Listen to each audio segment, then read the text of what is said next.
All right, hello everybody. Welcome to the cast here on our pre-show panel. I'm Palidore. That's PAMWOW. And yeah, that's right, a face reveal. And we open it up with "This guy is stupid." Nailed it. But good to see Pam here, hopping into the casting booth with me. And good to see everyone in the chat there joining in. We know we got some exciting matches for us soon. It's been a good while since, I shouldn't say good while. I mean, we just casted OCE in week 11 recently. But that said, we're here today with our kickstart to the weekend, kickstart to the end of Season 2. It seems just like yestermonth, that we started this season. And, you know, here we are, 12 weeks in now. And we're winding it down with the start of our championships here in OCE, our top players with our top casters, as says Gilligan. Appreciate that. Nice to see you. And yeah, what's this? Oh, you know, I gotta be careful here. I keep looking to my right because that's where you are on my monitor, but really I should be looking down below. See, Hello. we actually had that idea of me coming in upside down, like the pure Australian, the theme right there. We talked about that in Echo Overtime. But you know what? I kind of like this kind of gravity that I've got here. You know, my head, the blood isn't rushing to my head like usual, so it's great. It's great for casting conditions at least. And yeah, just taking a look in the chat here. Thank you for everyone stopping by and the hearts coming out. Thank you very much. Also. Speaking of the game, Breach and Clear and Blazing Claws are coming up real soon, and yeah, it should be a very exciting game, especially considering both teams definitely have shown quite a lot of improvement throughout this season.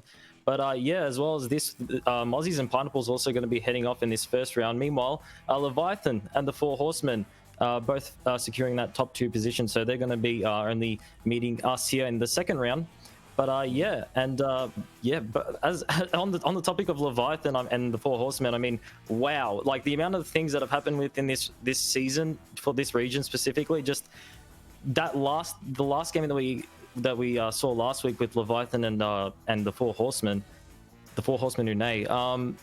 Just that match in general has just sparked so much interest for this tournament, especially just how they were able to take it away in the end. The Four Horsemen, it's definitely shown a lot of potential for this tournament. Well, yeah, no, absolutely. And I think, you know, it kind of spells really what we've been seeing for a lot of this season and towards the last few weeks of the season. And is my stream lagging, or is that just you guys? Or is that just me, I should say. Anyway, never mind that. Let me know if there's issues there. But in any case, yeah, the last few weeks of play in the season, we saw, you know, one by one, these teams across the regions undefeated, and then losing that record just by one. You know, one game for Joker going to Spaghetti, one game for Team Gravity going to the Phantoms, and then it was Leviathan losing to there for Four Horsemen, and that was, you know, crazy. So, well, that said, Pally fix. Okay, there we go. I'll fix it by just deleting Echo from my PC. Nice. Yeah, it would seem as if the videos, the cams, that is, it eats some extra resources. And I'm not talking about the Cam Jam G, that is to say, I see or saw there over in chat and Discord. But nonetheless, yes, hopefully that's fixed for you guys. Let me know if it's not. Yep, I'm just going to quickly give that a quick refresh, but just for those who may, yeah, looking good. All right, cool. Also, yeah, I mean, we've mentioned this earlier in Echo Overtime. Just the teams that show improvement over the course of the game. It's like you feel as though that, although sometimes they don't even notice it themselves. I feel like we need to really bring attention to these particular teams that might not have made the top 2 position, like like Leviathan and the Four Horsemen who neigh. Just I feel like we definitely need to emphasize the fact that you guys definitely are showing a lot of improvement and definitely deserve a pat on the back for that. But yeah, regardless, Palidore was talking about as well how it's top teams like Leviathan who they struggle to maintain that top position. I mean, we saw it in the last game with the Four Horsemen and Leviathan. Definitely, when you're on that top position, you got to look out for a lot of people, and it's these teams at like in the lower ends that are slowly building themselves up. That especially you need to look out for because they don't have that spotlight on them, so they're just going to come out from nowhere and take away a win from you, just like we've seen earlier. So yeah, very interesting stuff. I'm gonna try something real quick. And yes, not to take away from what you're saying. See if hiding us works here. Seems to be eating up some resources doing it otherwise. I think that's better.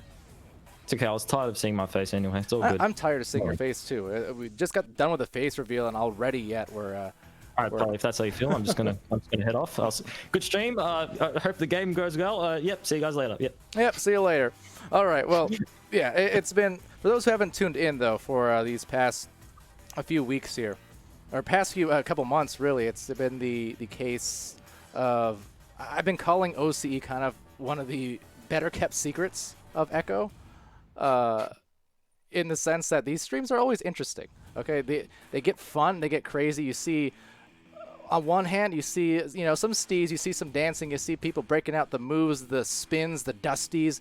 For people who don't know what that is, you'll find out soon enough, I think. But that said, for all of that craziness, you still see over time, the meta continuing to evolve and get better and better. You see the passing game starting to really connect with these teams. You're seeing the boosts and the grabs get faster and faster. I mean, really just across these weeks and across the last couple of months of play, it's been really a pleasure to watch. Yeah, something that also has been a pleasure to watch. I just feel like the consistency of these regrabs and just their collection of these teams, I feel like it definitely has improved over time. And we've seen a lot of gameplay regarding that element, and it's amazing to see how they've just unlocked this great potential that we've been trying to talk about in the earlier weeks of this season. Just being able to regrab and abuse the fact that you can get to their goals at lightning speed and just find those open goals. But yeah, I feel like, just as you said, we've definitely have seen a lot of improvement from all these teams, and it's great to see. And just also quickly, I'm not sure if it's because it's the new version of Atlas or anything, but am I supposed to have had an invite yet or not? Because Australia's upside down and I don't know what I'm doing. Well, we got about 22 minutes or so until the match. So we chat here for a little Echo overtime, the Pally and Pam cast special that we usually have on OC here, where we just chat a bit. But that said, we are going to get into the games 5-10 minutes earlier or so, and we'll go to our traditional intermission and things like that, and yeah, we'll be in the games soon. That said, I see a lot of people hyping up over there in OC over the player cards. Well, I was going to save them for the latter parts of the matches themselves when they're talking, but I can show them now, of course. Just give me a moment. Yeah, so the player cards, kind of a cool thing. From, I think I'm hearing feedback in your mic by the by, but that's the player cards put together by Technical Rex and some others, and the OCE community managers, as he phrased it, right? And I do love the fact that this community is so tight knit, and that they did something that the North American players and European players and all the other longer time players here, even way prior to the Quest version, talking about getting player cards and making that a thing. Well, guess what? OCE did just that. So I guess without further ado, I mean, who should we start off first? I guess we'll just go with Blazing Claws here in alphabetical order, at least for a moment. And actually, I probably already messed that up. I don't know. Anyway, in any case, here we go. So taking a look at these cards here, from Technical Rex, courtesy of Technical Rex, that is to say. I'll hide that video behind you. But yeah, I mean, pretty sweet, I must say. You got the little catchphrases on the side there, and the logos, and the player stats even collected and compiled over the season. That's actually a pretty insane effort that was put into that, and like to see it, definitely. I'm liking the photos, mate. Like, look at the poses from all the players. You've got someone just completely upside down. That's Doug Z there behind the goals. You got just some people doing like a nice pose matching that man on the back of the wall there with his like hands back and forth there. I love it. I love to see that that personality showing through these player cards. Honestly, that's something I would love to see this translate into the other regions. Once again, I like the chalk outline there. I mean, they got clever with it for sure, and yeah, just getting a look at all these players as well. I mean, a lot of familiar faces to me, certainly, and for people tuning in wherever you are in the world, you're about to see, these teams and what they're all about, and you can see the community spirit even just in the cards themselves. But I love that. Real McKiller, old Jack Burton, got Hustler and Duck Z. It's good stuff. Good stuff. Yeah, I was actually discussing with the OC community earlier, and they actually had dedicated nights for taking these photos. And in the general chat, I was saying when you're a caster, so you don't get a cool player card, and I had the like the Pepe hands, that emote, and they they were seriously considering getting all the casters and putting them on the cards. And I don't know if that's something that might look into potentially. I mean, I think that'd be kind of cool to have our own player cards, but yeah. Yeah, well, it's sort of in the spirit of what we got going uh, in the pre-show scene there with like the cards. Granted, just so much to always do with the different assets. It seems like never enough time in the world. I want to make a lot more of those, and if nothing else, I'll probably send out a form so people could fill out and give me some details and picks and things that I can choose from to stick into the streams next season. Really start expanding these little bits of Echo history or Echo present, I guess. It's cool. Yeah, I mean, again, taking a look at these cards here, I'm really liking the style that they're going for here with the theme and just everything in general. Like, I love the power stats on the right as well. Like, you can tell that it's a close community because they've been able to just they know each other so well that they can analyze how strong is this player regarding his passing or his shooting, and they just know it, and they're able to just put it on the card. And it definitely it's not like they've put on fake what's it called? It's not like they've put on fake statistics or anything. These are like pretty accurate. I mean, based on what I'm seeing here. That's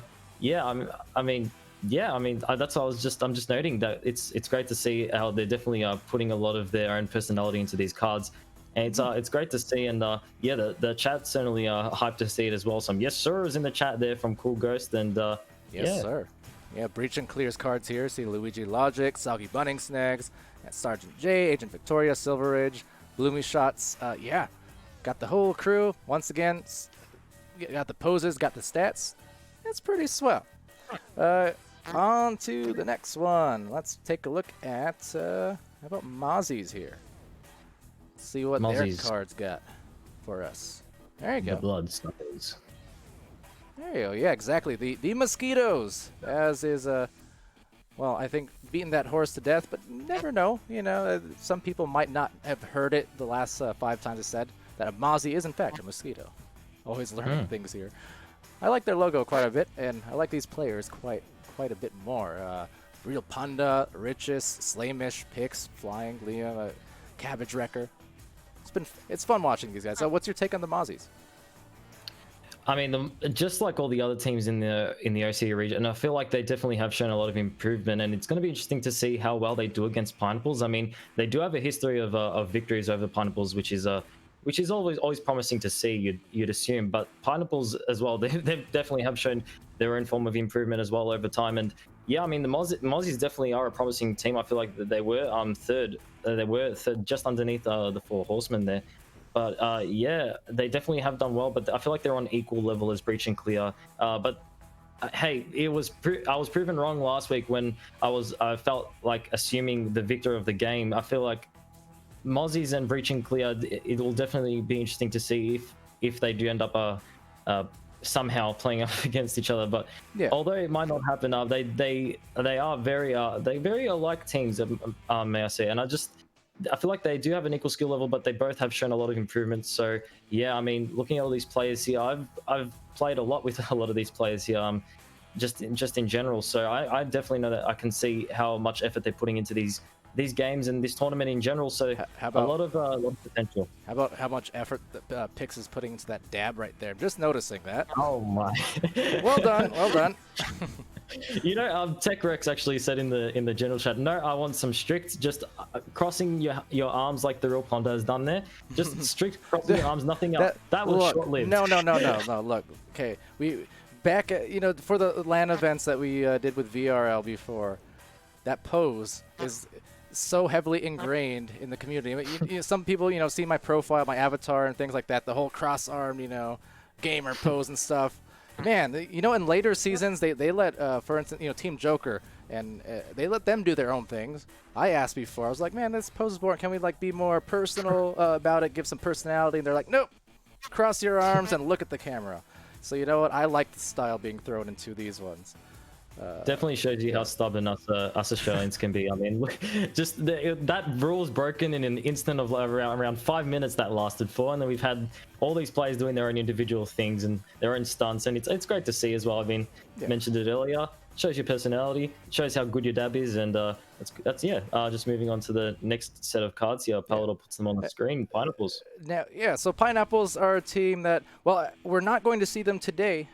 It would seem they had maybe an injury issue of sorts, and therefore could not be here at the tournament. But that doesn't mean that they can't get their cards on the screen and just get a look at their season. The Pineapples, ever elusive sometimes. We've had many Echo Overtime impromptu podcasts, but you know what? We did manage to catch a couple of these games for Pineapples, and once again, you gotta love just the community here for OCE. Really coming together after 2 years of not really having a competitive scene. Now you got all these teams coming in, including Pineapples, and I'm really hoping to see them stick around, going to season 3 and get some more streams on the way. Yeah, Pineapples is especially it's a specific match that I was really keen on seeing here. I mean, a 2-8 loss there to the Four Horsemen. I mean, that's pretty decent, like regarding how the Four Horsemen have been playing throughout this season, and they actually did do better on points in it was last Sunday on the 6th of September for us, 5 p.m. That was a game against Mozzies. There's a Mozzie on my drink right now. There's a Mozzie on your drink? There's a Mozzie. Well, now it's gone. I was attempting for some reason to get it and attempt to show it for the camera in a second, but no, that was a silly idea. Moving on. About Mozzies. Pineapples with that 23-16 lead on Mozzies, but Mozzies just being able to take away that game. I just feel like Pineapples, they definitely are showing a lot of potential, especially with that point lead. I mean, 23-16, but yeah, regardless, Pineapples definitely have shown a lot of improvement, just as the others have in this season, in this region. And Pineapples, I'm loving the player guards yet again. Just someone's just completely upside down. He looks a bit clueless. You've got Tipo just scratching his chin there. But yeah. Now we got some horses galloping in. Yeah. Indeed, it's the Four Horsemen, mostly formerly known as the Fizzy Chickens for much of the season. They're coming in now with a 5-0 record, following that hot victory we talked about from week 11-ish. 11/12 from that delayed match, that thriller that we just streamed the other week. But, that said, Four Horsemen, dark horses, perhaps. I mean, they're the number 2 team in ranking. They just handed the first loss to the number 1 team. So, I mean, it's struggled to call them dark horses because they've been right up there in that number 2 seed pretty much the whole way throughout the season. They've been impressing. And, of course, Technical Rex here, the team captain, as well as the card captain, the man behind the cardboards here. They definitely have brought some chaos to the OC region in the later half of this season. And, Tech Rex over there in the goals, looking a bit like an anime character, like kind of staring into the distance. I feel like I'm looking at an intro. But, as we said earlier, the Four Horsemen, like, if there's a team to talk about, this is it. Just to take away that last game right before the tournament, I feel like that, I want to say that may have set the momentum for the Four Horsemen into this tournament. I feel like there's a lot of hype gathered around these two teams, in particular, Leviathan and the Four Horsemen. But yeah, TFH definitely doing well in this season. And the amount of improvement, maybe it was the name change. Maybe it was the slight roster change. I'm not sure what it was, but it worked. Gotta say, I mean, I like the logo as well. Just aside of everything else, I know we're talking about skill and development, but now I say this because I remember having that convo, if you can call it a conversation. I mean, it was more so over Twitch chat and such, but on Technical Rex, I was talking about the logos and how much, thought and pride people put into the names and the logos and things like that, and then Technical responded at some point, oh, no, we just use a random name generator for Fizzy Chickens however many years ago. That's how I got this name. Didn't really put much thought. It was just random. Like, oh, okay. But you know what? Now they're under a new team. They've got a logo that certainly has some nice thought into it, as well as a name. And they're looking to make their names very well known as potential threats there against the number 1 seed, which is to say, without further ado, Leviathan. So Here's the player cards for Leviathan. You can see right there, Real Zero's in the middle with a number 1 on his face. Maybe a sign of things to come. We will see. Yep, and unfortunately, I wasn't able to get into a call with any of the other teams besides some members of Leviathan earlier. But man, based on what I've heard, they've put in so much training here. Just from today only, like the amount of the gasping for air. I felt like they were actually like putting in a lot of work just for today's tournament, for today's game.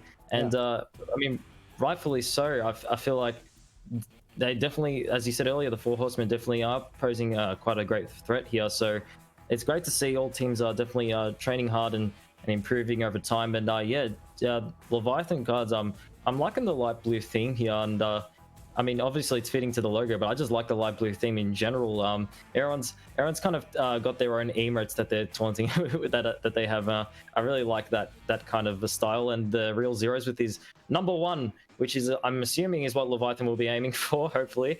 And not looking to let that upset from last week distract them from this tournament. Oh yeah, you just got to put that behind you. I know it was a short time ago in the grand scope of things, but really, it's just one bump in the road and didn't affect the results ultimately, of their seeding and things like that. I mean, all the other number 1 teams across each region, they also took a loss, and it's just going to be a case of, well, put it behind you. You've had, for Leviathan here, they've had about a week to cool off of that and just kind of regather their I guess their purpose. If nothing else, these things can be as much of a wake-up call for a team as anything. It doesn't have to be a bad thing to drop a game late in the season. It could be the thing that actually propels you to playing even harder next time around. Yeah, and if the Four Horsemen are the bump in the road, that it's kind of like Leviathan now. They know what to deal with, and they have to change that set of wheels that they've got to deal with it. I feel like it's that last game is definitely it shows how you need to adapt over time. You can't kind of keep playing the same old way, and it's teams like the Four Horsemen that kind of remind us of these things. And Leviathan, although they have played extremely well in this season, it definitely is showing how they may have made some changes over the week, and it'll be interesting to see if they end up going up against the Four Horsemen. It will be interesting to see how well they do. Yeah, absolutely. Well, and with that said, we're going to get ready to head off here and get into our match soon, but we'll give you a look at real quick as one more big thank you as well to Technical Rex for providing those cards, working hard on them, just got to say. Really nice stuff, and like I said, I hope that effort maybe translates to someone with some arts and crafts creativity in the other regions as well. Start seeing some of those in the streams, because when people VRML is community ran, and when people in the community do make content, whether it's cards or video compilations or fan art or whatever it is, really, we're willing to showcase and plug on the stream plenty. So, thank you for sending that in. It was really cool. Yeah, speaking of community rant, is it like around 4 a.m.? What's the time for you right now, Pally? It's only 1:30 a.m. It's not as late for me as it is for some of our other mods who I saw in chat, so Yeah, just want to say a quick thing. Like, it is a community run event here that we've got running here for Echo Arena. So yeah, just a quick shout out to all the people definitely taking the time out of their day to make these things happen, especially Palidore, who's kind of been the buddy of the OCE region. I feel like he's definitely put in a lot of time and effort into this, and really appreciative for him, and also for the teams, everyone rocking up today. And unfortunately, as you said earlier, Blazing Claws, I'm not sure what's going to be happening with that, but regardless, thank you for even stopping by, everyone in the stream, just everyone in general. Thank you. That's just a big thank you message from me. Yeah, absolutely, and thank you from me as well, and from our mods and the whole team here, again, contributing to this community effort, and PAMWOW especially, as much as anything. Now, at great risk of lag again, I'm gonna attempt to at least say hi and bye one more time. Let's see here. Is this gonna ruin everything? Maybe. Hi. No, I refuse to let it. All right. Well, I've been Palidore. That's been PAMWOW. He's a very smart guy, contrary to what that sign says, and been happy to have him casting here all throughout this season. So. Oh, by the way, see, proof, not just a Pally voice changer. I'm here in the flesh for now. We'll see how I am in a couple hours, but you know what? I'm excited for some matches. So that said, we will be back very, very soon And stay tuned. Yep.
All right, everybody. Hello, welcome back to the match. Sorry about that. Just making sure we're clear that we're not doing a 5v5, although maybe the players just trying to say hi for the stream or whatnot. But yeah, we got the players all giving each other support and getting the warm-ups underway, or getting the warm-ups underway, I should say, with all the play here. And you can see them. They're loose. They're ready to get this tournament going here in this finals weekend, starting off with OCE, one of our 3 regions. Tons of games today. But on the cast today, I'm Palidore, and I'm being joined, of course, by the OCE man of the season, PAMWOW. How's it going?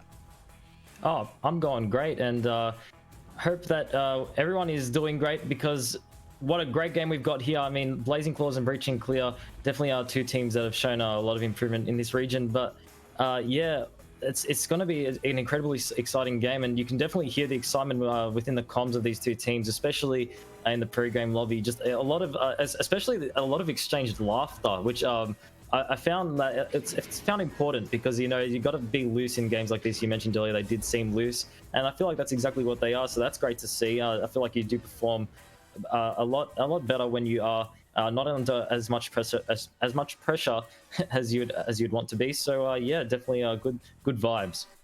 Yeah, absolutely. And taking a look too at these teams and what they've done this season. Blazing Claws, clawing their way up here.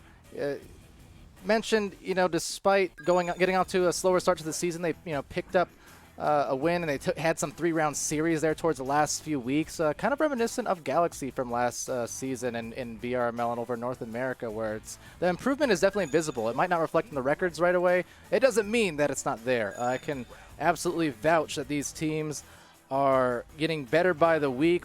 Breach and Clear, just the same, have been just fantastic, building up their momentum. And well, I'm excited. So here we go. We're starting off day 1 of the finals in OCE of Season 2, and off we go. Yep, that's going to be the first slap going over to the Breaching Clear. And a beautiful slap actually setting up for Soggy Bunnings. He hovers there on the left. A nice pass there to Bowtie, and Bloomy shots back to Soggy, and Soggy putting it right inside the bubble, right inside the goals there. What a play. All right, that was a really quick start, 13 seconds in, and Bloomy getting it over to Soggy, and Soggy definitely feeling crisp to start off this first point of the series. Yeah, what a beautiful slap right from the middle section. I mean, worked brilliantly. But yeah, I was actually about to mention not seeing Sergeant J there. Oh, but the stun coming there from Agent Victoria to completely turn this game into their favor. Breach and Clear, within 1 minute, they've already gathered 5 points to their side. And wow, what a start. That's a great start. Victoria feeling victorious already, it seems like. That's just a hot start for Breach and Clear, and Blazing Claws now in a position where they need to find that disc on the other side of the floor here and not lose it again off this joust, as Duck just gets it right through. A 3-chain coming in, and now the 4th man back gets it back. It's Luigi. The 3-chain generating that power, the chain generating that power, and then just the lost disc just making its way into the hands of Breaching Clear, and Agent Victoria ready for it, sending it over to Bloomy, and Bloomy outside the bubble, gonna get stunned out there, however, but that's gonna be Soggy looking for the rebound, went for the pass under the shield, over the backboard, not quite making it, but the rebound is there yet again. Luigi Logic with the disc now, might go for a pass here, struggling for the disc. It's going to be old Jack Burden, who had the disc, who had a farm, who's gonna send it right back to the left tunnel. Oh, a bit of a struggle for the disc there. Awkward bounce, gonna make its way down to Trench. All right, and just missed actually there off the bounce, so it's going to be taken now back by Breach and Clear, dancing all around the line, and Bloomy shots instead just getting busted there. But still in the mid-line, it's Agent Victoria with the disc, finds Bloomy right back. Bloomy has that disc, and you can see the 3 defenders kind of in the bubble, but just the 1 offensive player on that pass uncovered. So Bloomy gets it to Soggy and finds that 7th point. I'm loving this. I'm loving the passing coming from Breach and Clear here. Definitely up their game, and you can definitely see the improvement coming from this team. Now, Blazing Claws is definitely they're going to be looking for. I mean, I feel like they do have like a bit of a defense, a bit of a rhythm with their defense going on here. But just this pressure coming from Breach and Clear is just overwhelming to the point of just the disc. I always feel like the possession is in Breach and Clear. I feel like they're just generating this pressure, and they're finding the disc and making these pass plays and just finding these these goals, and a 7-0 lead here with 7 minutes and 15 seconds left. Some nice brawling there from Bloomy as well. The boosting from Blazing Claws coming through, and they're actually getting some pretty good regrabs here, just unable to chase down that trajectory and find the read on the disc. But nonetheless, the brawling pretty good here from Breach and Clear's side. They're dealing a lot of damage, and up high, it's Hustler with that disc, gets it right through before that brawl comes in. And now Real McKiller getting a very light boost, a much faster one coming in from Breach and Clear. They're going to nab it back and send it right to the midline. Yep, Breach and Clear just able to get their stacks. They're in time, and right before Blazing Claws were able to kind of react to that clear that they made through the midsection, and now they're going to be sending it right back off the backboard. Nearly made its way in, but going to bounce right off the bottom of the post, and the regrab's coming in. Went for the stun there, but didn't quite find the disc in time. Bit of a maneuver there from Blazing Claws, and they're going to be looking for a play, but Soggy Bunny's going to grab that bit of a reckless clear, and we're sending it to the goal, but a bit of a misplay there. Oh, a good grab there, though, from Hustler. Getting in through into the tunnel now. And there's the regrabs I talked about. I mean, Blazing Claws are kind of true to their name. They're getting some pretty good regrabs along the way now, but still unable to break that cap and just find their first points of the game. They still have 6 minutes left as a thing, so Breach and Clear, you know, heavy on the possession time at the moment and getting these recoveries. They're going to get a score. That's 9 for them, and no speed is going to undo just this very good placement being shown by Breach. Soggy, that was insane. The amount of jukes that I just saw in 1 second, my mind can't comprehend it anymore. I was actually going to mention earlier how Sergeant J he was not actually playing today, and I felt like, I mean, over the previous games, I feel like Sergeant J is definitely, I feel like he's a team player. I feel like he definitely unites the team in regards to just cooperation and passing. I feel like that's exactly what he's brought out from Breach and Clear. But regardless, Breach and Clear is certainly showing how they have been able to improve through his teachings, through his techniques. But yeah, not taking any credit away from any members of Breach and Clear here, as we can see a long shot coming from Bloomy, and a beautiful shot that is. A 12-point lead now. Yeah, just had to maneuver right around and got that point of view angle as well, and replay might not be reflecting that right now, but for those who saw it live, it was nice. had to just squeeze it through the edge, but barely had a single eyeball past the Geo there to find that angle. Yeah, I mean, I'm always happy to look at that play from Soggy Bunnings yet again. I mean, the amount we could see him ducking and weaving through, I believe, 2 players under the shield. He did everything there. But regardless, yeah, Breach and Clear, I feel like the goal's just open now with that 1-player advantage over Blazing Claws. Bloomy just placing it in there, and 14-point lead now. Yeah, that was pretty wild right there. I like it. I mean, just kind of let it loose without much. I don't know what the word is. Kind of finesse it in, sort of. Just gracefully out the hands. Yeah. And we do have a timeout now. It does seem. Yeah, I mean, sometimes you got to go for that kind of slow and steady wins the race. I feel like we've seen a lot of open goals missed just to the fact of wanting to rush it and get it in. Although sometimes you have to rush it, especially when you've got teams coming in at light speed with their regrabs. Yeah, I mean, slow and steady does effectively win the race sometimes, and that's what we just saw there with that nice placement in the goal there from Breach and Clear. But yeah, I feel like Blazing Claws just calling that timeout, looking for their final player to quickly reconnect there. But yeah, regardless, real high intensity packed game here. I mean, Breach and Clear definitely giving it their all, and a 14-point lead within, I believe it was 5 to 6 minutes, like insane. Yeah, absolutely. And got to look at some of the stats for you there, although no, some of them aren't appearing there. I know sometimes it's why another reason why we try and keep it to the 4 players per team at the beginning. Sometimes when you get 5 mixed in, it throws the stats for a loop, unfortunately, but we do have partial ones for you. I think the rest of them might be seen later on, hopefully. But yeah, just trying to get their players back in and recollect here. You know, on the brackets end of things, I mean, whoever wins this match, they're going to have a very mountainous task ahead of them there with Leviathan in the second round of these brackets today. So if I were them, you know, whether you're Breach and Clear or Blazing Claws, I would be just thinking ahead of that, and you know, even though they have a 14-point lead at the moment for Breach and Clear especially, it's almost a dangerous thing to be ahead by that much in these big tournaments, because it can get you a little bit comfortable. You know, for them, they want to keep executing this entire way through if they can, and you know, for Blazing Claws, still just trying to break that seal. Yep, and Sergeant J in the chat they're mentioning how they have been trading hard for this, and that's exactly what I feel like we've all noticed this within the opening 5 minutes of the first round.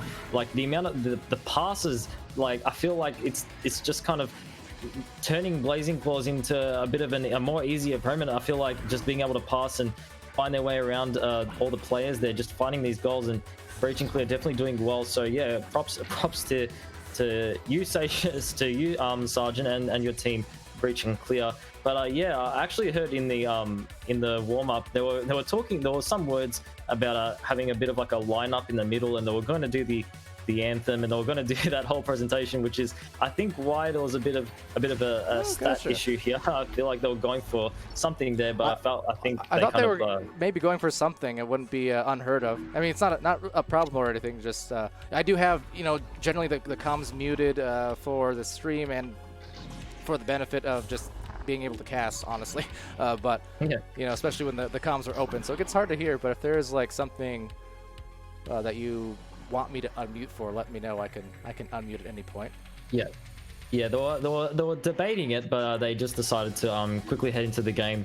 And yeah, I mean, they were actually saying this is going to be the first game. This is going to represent the rest of them. Let's do something. But I don't know if any of the other teams might pick this up where they kind of let it go. But yeah, I mean, regardless, still a great game. Breaching Clear definitely doing well, and Blazing Claws. Maybe this technical timeout can kind of reset the momentum. Yeah. They've still got 4 minutes 30 left on the clock here in the first round, and maybe a bit of, even if they can find a few points, it can definitely set them up for the second round. I feel like just that kind of momentum, as we mentioned throughout this season, definitely an important factor as Dark Z grabs the disc. All right, sends it just beyond the reach of the hands of their teammate there. So Hustler trying to get it back, as well as Ducks, but both of them kind of getting caught up there in the pile-up. Meanwhile, Saga getting stunned. You see the Blazing players being exactly that, just blazing across the floor. No complaints whatsoever about the speed end of things for sure. They're getting there. It's just Breaching Clear is... Well, they're getting it right back, just through their own speed, through their own stuns and steals, and just the great positional play. Hustler, though, trying to make a play, maybe whirling around, and now received here by Bloomy, so still denying the points. I'm liking this amount of pressure that Blazing Claws have they've brought together with themselves now, but that pressure can go punished if not for that unlucky bounce off the backboard there. You really got to be looking out for those stacks coming on, making their way back to your side. I feel like Breaching Clear nearly abused the fact of Blazing Claws kind of overasserting themselves here, but regardless, both teams are definitely showing a lot of pressure here within the third minute here of the final 3 minutes of this first round. And I feel like Blazing Claws, I mean, this pressure that they've created here, it's Breaching Clear. It definitely did show for a moment. Breaching Clear went for a clear through the midsection, but it's kind of worked against them again as Blazing Claws were able to just completely funnel it back into their team and go for another shot. But yeah, I feel like that definitely shows you how much pressure can do in a game like this, and Breaching Clear with their stacks making a 3-point shot. And with that, just really cementing themselves ahead in this match pretty dominantly at this point. I mean, 17 is no joke. They still got a couple minutes left. Blazing Claws trying to break that seal once again. Still, I mean, I think the positives is they have gotten into the blue side of the floor, the breach side of the floor several times consecutively now on some of these rollouts. It's just more so what happens after. That said, happily ever after, at least this time, was old Jack Burton ending that fairy tale here to get the first 2 points. And that could, as ever often, be just enough to finally, start scoring more and more going forward. Sometimes it just takes that one goal to get you going. Yep, and I feel, as I said earlier, I feel like even just making that 2-pointer, I feel like although there's a chance you probably won't find this round, it definitely can carry over into the second round as Bloomy Shots making his play over 3 members of Blazing Claws. Duck Z gonna save that, and a great save there from Duck Z. But wow, the plays, we saw it from Bloomy and we saw it from Soggy, and yeah, a lot of jukes coming around from Breaching Clear. Absolutely. That was almost a ridiculous play. Oh, speaking of, well, there's I won't quite call it a Dusty. Didn't quite have the disc, but nearly anyways, as Bloomy gets it over here by the cloud. Just again, the continual juking. It's like I said, in this region you see a lot of that, but you also see a lot more of the prioritizing of the stacks now and the chemistry. And that said, I mean, their chemistry has them ignited for 19-2 on the scoreboard. Breach and clear coming up ahead towards the end of this round. I feel like Blazing Claws, they definitely did have the right mentality with kind of this assertion of their pressure within after this technical timeout. They definitely had a word about it, and they have been applying it to a good standard. I feel like they definitely have been doing well, but it's just that element of you have to be able to quickly get to your teammates and find that stack and get back to your goals, or else you're going to find a lot of open goals. As I say this, bit of an open goal opportunity here for Blazing Claws. Hustler didn't quite find it as the stun made its way in, and Breach and Clear doing well to keep it right out. All right, we're right back to them now here at the nest. It just bounces off, and a good stun coming in from Soggy. Soggy sending it through now, and we'll get a great leech actually from Soggy. So consistent with what we've seen all season, and might be an opportunity now to get some more points on the board here very, very late. Went for a pass there up into the nest, but a bit of dubstep action. Going to lead it back to the left tunnel there, and a bit of a few awkward bounces. Duck Z and Hustler are both looking for the disc there. They might use each other to quickly get back to that goal to Breach and Clear before they can make their way, but the re-grabs were too fast, and Soggy Bunnies found that steal. He said, you know what, forget chaining back all the way back to my goals. I'm going to go for this steal, and that's exactly what he found. And Breach and Clear definitely doing well in this first round, a 19-2 lead. Yeah, more than solid for sure. That was just excellence and execution being shown from Breach and Clear. Blazing Claws, they still, again, they put some good chain efforts down the floor. They did some good things. It's just that every time they even got into the blue side, though, it would end up in a steal or an interception eventually, it seems like. They just could not find that headway. So really strong way to start here for Breach and Clear, but Blazing Claws, now's the time to take a minute. I can't wrap my head around the idea that these are the same two teams that I was watching in the opening few games. I mean, yeah. Blazing Claws and Breach and Clear. I feel although Breach and Clear definitely outperforming here in the first round. I feel like Blazing Claws definitely have shown a lot of improvement as well. I mean, they definitely did have the stacks, although it's just Breach and Clear. They've been able to kind of up their pace, and their passing is on point. I feel like they've just been able to kind of utilize these elements in order to find these open goals on Blazing Claws, and that's exactly what we've seen here in the later half of the round. But yeah, even taking a look at these stats here, you can see Breach and Clear definitely doing well with their possession. I mean, although it looks like it's only 52, it shows 52% lead over Blazing Claws, but I feel like it's that extra 2% that kind of set the momentum in their half. I feel like that their ability of utilizing their possession in order to find these quick points, it's definitely one first round for them, and let's see if they can win the second round with it. Let's see if they recognize the fact that the time is only at 4:30 because of the reset. I was trying to ping them in Discord in time, but alas, we are already halfway through the second round. That's unfortunate. Anyways, here we go. We're gonna roll with it. I'm gonna enable my announcer in the game and shout at them. Nah, imagine you could do that though. Imagine you could just scream at all the players from the unknown speaker. But regardless, hopefully they do notice that soon. But I think we can just deduct around. We can deduct for 4 minutes from another 10-minute half. Maybe they can notice the ping after a while. Hopefully one of them looks at the scoreboard. I mean, it's something that you usually want to pay attention to when you're playing these games. But regardless, Breach and Clear. Oh, I hear a restart. Yep, that's the restart call. One of them finally saw it, and they're going to be going for a restart here. But yeah, wow, what an opening to the second round. Yeah, I mean, it went by in a flash. But that said, yeah, maybe trying to communicate. I can only imagine, though, that they have each other muted for the open comms. So maybe, I don't know, still seemingly playing on it. But oh, there we go. There you go, Agent. So, stop. Yep. Hey, stop. Wait a minute. Get my cup, put some pepper in it. Anyway, I think we're good now. There you go. Yep. Old Jack Burton just kind of doing some sign language there, trying to understand what's going on. I think he's figured it out.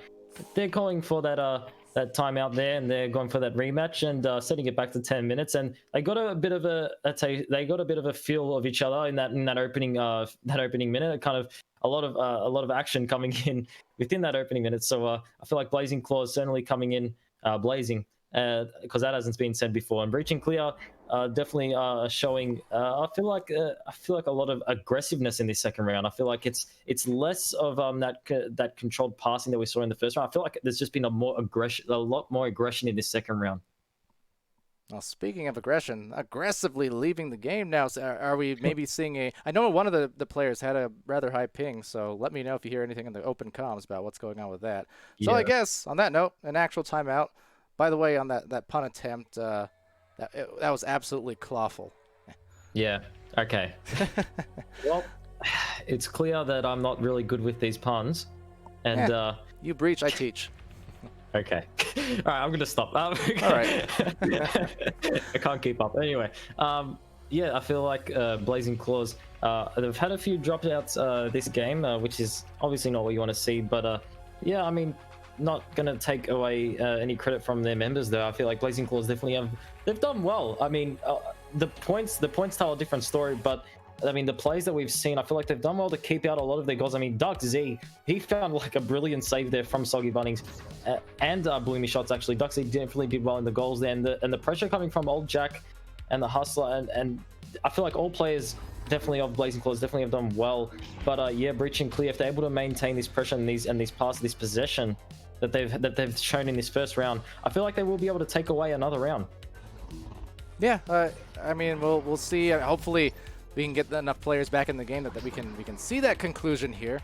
I did see Ducks stopping by in the chat, actually just mentioning that they're maybe having some tech issues and trying to restart, it looks like. So hopefully we get them back involved. And real quick, before I do forget, and why would I, Emil, and this was 20 minutes ago, granted, sorry, we got so caught up in the gameplay, but Emil 13 with the 7 months of Prime. Thank you for that so much. Let's go. Well, we went. Go we did. And then Kopesh, who we'll be seeing at some point on the stream here for sure for Leviathan. Well, with the Prime 4 minutes ago. So thank you so much for that as well. You guys are awesome.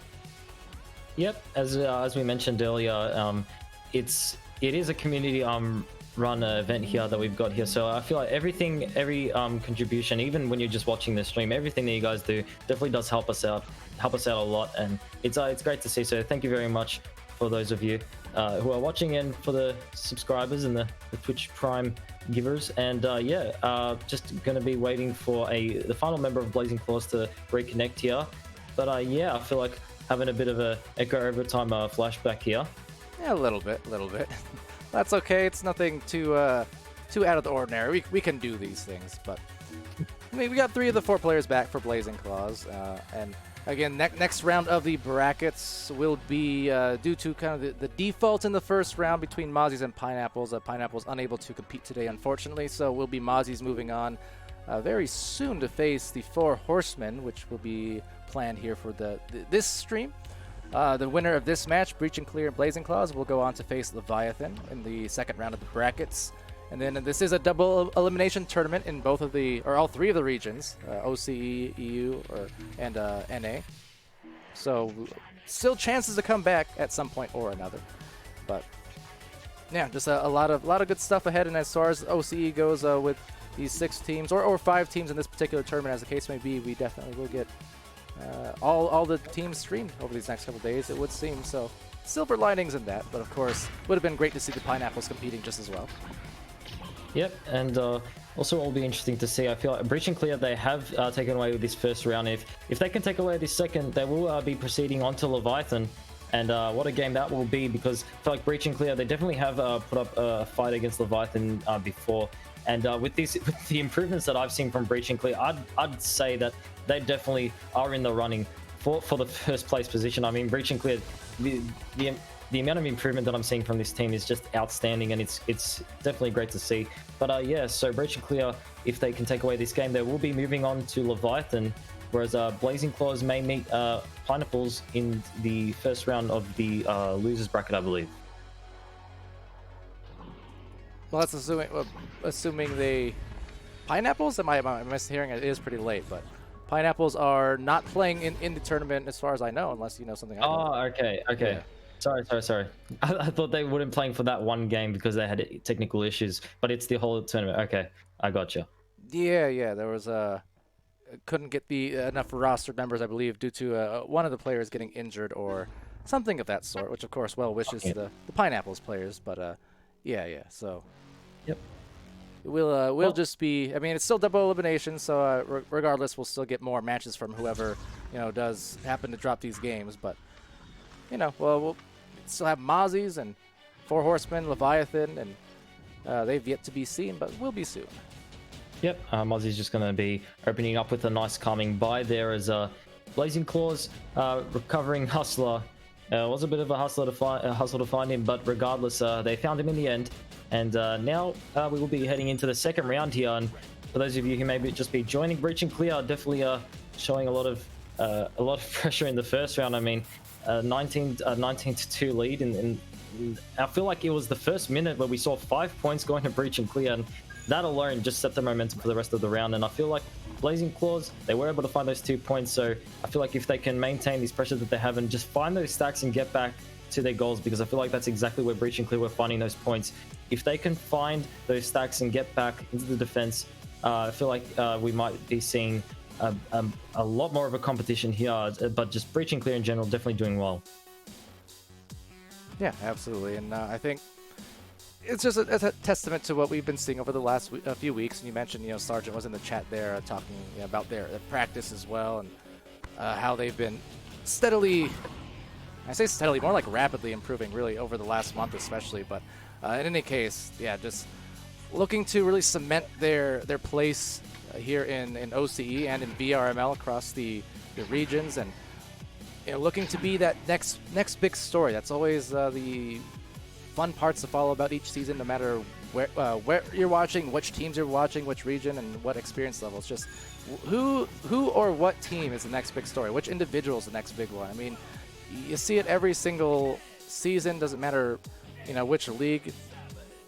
It's just like this last season 1, you had stories like I mentioned Galaxy, you had stories like Saluna towards the end, and you had Oculus Satyr, who's now finding himself on the number 3 seeded team in North America. There's just so many fun things to watch. That said, another one of those kind of graceful shots, just letting it gently out the hand. Now that one will miss, but Soggy will retrieve.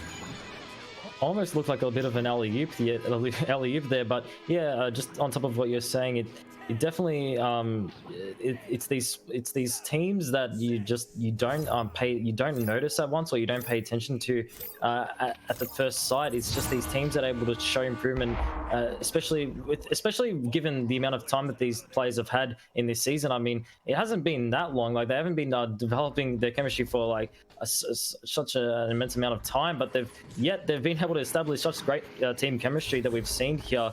Breach and Clear definitely showing a lot of that as they make their way over to Blazing Claws yet again. And Bloomy shots off the top right shoulder, a bit of a pass, hand pass there to Bloomy off the top right shoulder. Went for a pass, the intercept coming there, went for a back pass, didn't quite work out for him though, and a bit of a ruckus for the disc there. I feel like there was quite a few crazy passes and crazy shots there, but regardless, Breach and Clear are still looking for another shot on target. No, they won't get that opportunity, but they'll still find maybe another one here as they send a really deep one out towards a teammate who was contested by Old Jack Burton on the stuns. Still yet, though, the stacks coming in from Breach. There's Bloomy with a backboarded shot, but ducks. 3 on 4, still saving the day and keeping the door closed on their goal, at least to start out here in this this series, this joust. And I mean, down 2 points, down 1 player, but all things considered, not too bad if they can keep this up for a little while and hopefully get their player back.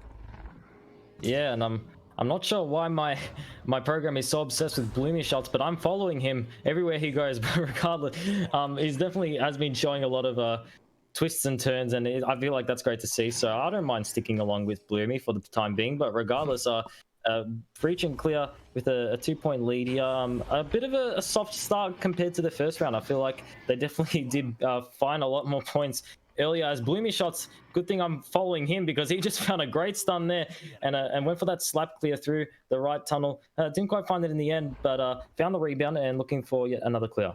All right, so a clear, kind of an awkward one, does just bounce eventually towards Luigi's area, at least, as a Real Killer and And Jack Burton there to cause some trouble with the stuns. A very deep bouncer will go pretty close, but not quite on target. It's going to be retrieved. Maybe had an extra second, but still finds old Jack Burton. I mean, again, 3 minutes in, they're actually doing pretty good being down a player still yet. I mean, yeah, this is a lower scoring game in comparison to just a few minutes ago.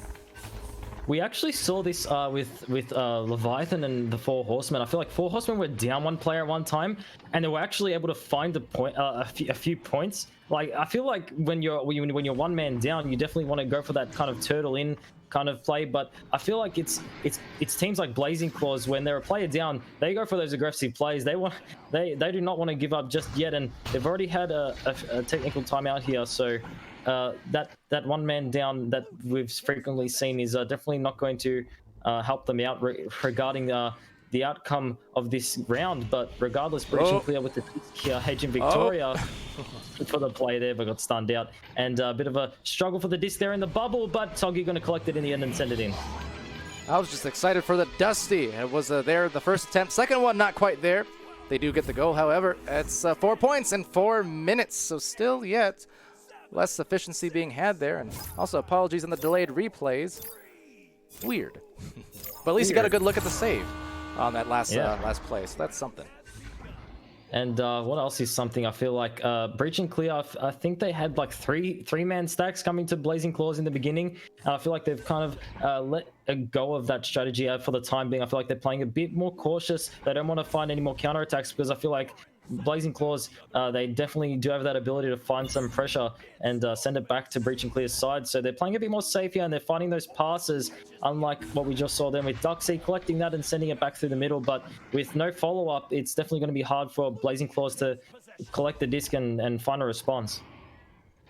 Yeah, I mean, we're halfway through this second round, despite the fact that first round, I mean, it was 19-2, so you're talking a dramatically different pacing here, and you know, they're doing a good job for Blazing to just hold steady.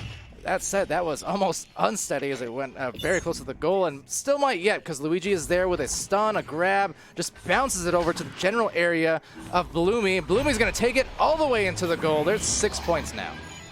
I feel like that definitely emphasizes the importance of communication that you have to have on a team, and maybe it's the player down that's kind of interrupting this kind of chemistry. But yeah, I feel like there were no players kind of pressuring there for Blazing Claws, but he went for that initial reaction of slapping it away behind you, because that is essentially what you would go for, like a bunch of the times when you feel like you have a player pressuring you, which Breaching Clear have been able to do within these 2 rounds. But with little to no communication, I feel like that's definitely that's definitely something that can happen. I feel like no pressure on you, but Breaching Clear kind of taking it nice and slow here. I feel like they've kind of lowered the pace here, and they're taking their time with these punches. Luigi kind of getting in there and finding that double stun, setting it up for Soggy Bunnings, who sends it to the right, going to ding right off the side of the post there.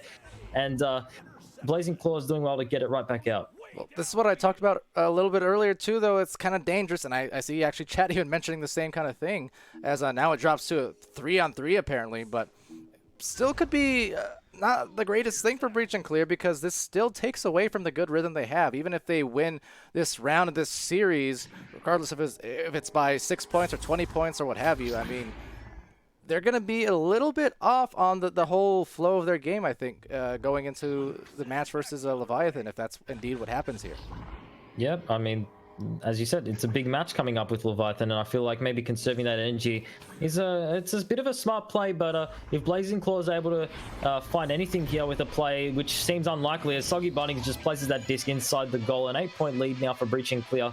But yeah, as I was saying, if Blazing Claws can maybe try and come back here with this loose momentum and one lost player from Breaching Clear, technical difficulties all around, but regardless, both teams definitely are showing a lot of improvement based on the previous games that we've seen. And I feel like Blazing Claws, if they can kind of interrupt this change of momentum from Breaching Clear, say, hey, hold on, we're still in this game, and we're still looking for plays as they send it out into the Breaching Clear bubble. Blazing Claws can definitely be looking for a comeback here. But yeah, Breaching Clear just doing well to maintain their possession and sending it back through the midsection. All right, well, with a scoreless total here still yet for Blazing Claws in this round. And with their 4th player back, it's actually kind of a reversal of fortune now because now they're at the 1-person advantage. As I say that, there's the curse. It's back to just an even up 3-on-3 for how long, who knows. But 2 minutes and 16 seconds left. Time is starting to close on them. Yep, and also 2 players making their way to close in on Soggy, but Soggy just does well to avoid them and find that 3-pointer outside the bubble. And Soggy Bunnings has definitely done well this game. I feel like he's found so many maneuvers in this game. We can see he do be spinning though in the chat. That's exactly what Soggy has been doing. And as well as Bloomy, I feel like they definitely, both of those players definitely have shown their ballerina qualities in this game. But yeah, regardless, an 11-point lead now for Breach and Clear. Right side, I figured I was wrong with finally my replays. It's just it's been saving a few seconds later than usual for some reason, so I just gotta wait it out. Just like Breach and Clear, I mean 11-point lead, they can even just wait out the clock at this point and they'll be good to go for this series. Yeah, you can see old Jack and Ducks just kind of waiting there at Double Diamond. They kind of not wanting to I feel like they're going for that kind of half pressure, half defense kind of tactic. I feel like they're staying there at Bowtie and they want to be with each other so they can quickly find these regrabs to get back into the defensive region. But yeah, I feel like Blazing Claws, it definitely is showing how important these passes and these regrabs can be. Blazing Claws definitely need to be looking for improvements in that category. But as I say this, a bit of a shot there. An attempted shot there on Breach and Clear as Old Jack Burden collects that disc and sends it down to the bottom left. Bit of a miss shot there as Breach and Clear find the disc and go to clear it right back out through mid. All right, last minute, less than that, in fact, 40 seconds remaining. There's these stacks you can see immediately from Breach and Clear, but they just bounce off. Luckily for them, the second stack is there. Not good on the shot attempt, but still nice on the speed. There it is again. I mean, right back at it. The moment that disc is gone, well, so is that stack. They're already on the other side of the floor, getting back into the defense and maybe even getting this clear retrieval. Yep, and Duxie attempting to get there to the disc on his own, but I feel like that's exactly when you need to kind of turn around and get at your team, because at that rate of your momentum, I don't think you're going to get to that disc any faster than Breach and Clear, who have been these stacks have just been coming across from Breach and Clear the whole game, and with the last seconds looking for a final point, bit of a bounce off the bottom of the backboard there, and Breach and Clear going to be taking over in this second round and this game in general, and yeah, taking away the game from Blazing. Yep, 2-round sweep going to them, and with that said, we're going to go to the stats here in just a second, and we'll be pretty brief because we're going to get right along to our next match just in a moment, which will be Mozzies versus the 4 Horsemen. So that's going to be a great match for sure, as we get a read of what we've got left here of those stats, and I'll let you take a hold of that as I go and find my invites. Yep, and taking a look at the stats here, although there was a bit of an issue at the beginning, so I still got a mental note of how well everyone's done there. I feel like, so we got, yeah, Agent Victoria on Blazing Claws. Yeah, she definitely done well there for Blazing. No, sorry, that's all jokes aside, Agent Victoria is for Breach and Clear. But yeah, definitely has done well there with the 3 points, that assist, the steal, the 16 stuns. And yeah, now on the other members of Breach and Clear, we've got Bloomy Shots with these 5 points, his assist, that save, his 15 stuns, and Soggy with his 19 points, which was great to see across the board. I feel like he definitely had quite a few great plays there. The save from him and the 3 steals, and Luigi Logic, the goalie of the century of the region, may I say, with his 2 assists, his 2 saves, his steal, and his 9 stuns. And across from here, back to Blazing Claws, we got Hustler with his assist, his 4 saves, his steal, and his 21 stuns. Wow, Hustler definitely doing well to keep those goals out. And old Jack Burden had 2 points and 15 stuns. Palidore kind of gives me his negative out opinion of my implementation of the song there, but regardless, the real Makilla with his 2 saves as well, 35 stuns, and Duck Z with the 3 saves and 32 stuns. I feel like Blazing Claws definitely have done well to kind of turtle in here. I feel like just keeping those points away from Breach and Clear, and yeah, I don't want to take anything away from Blazing Claws, but Breach and Clear, man, just the amount of pressure and the passing and the stacks, everything in general, it's just the improvements from this team is just beautiful to see. And I feel like both teams definitely deserve a pat on the back, but Breach and Clear going to be taking away this game, and Blazing Claws going to be making their way to the losers bracket now.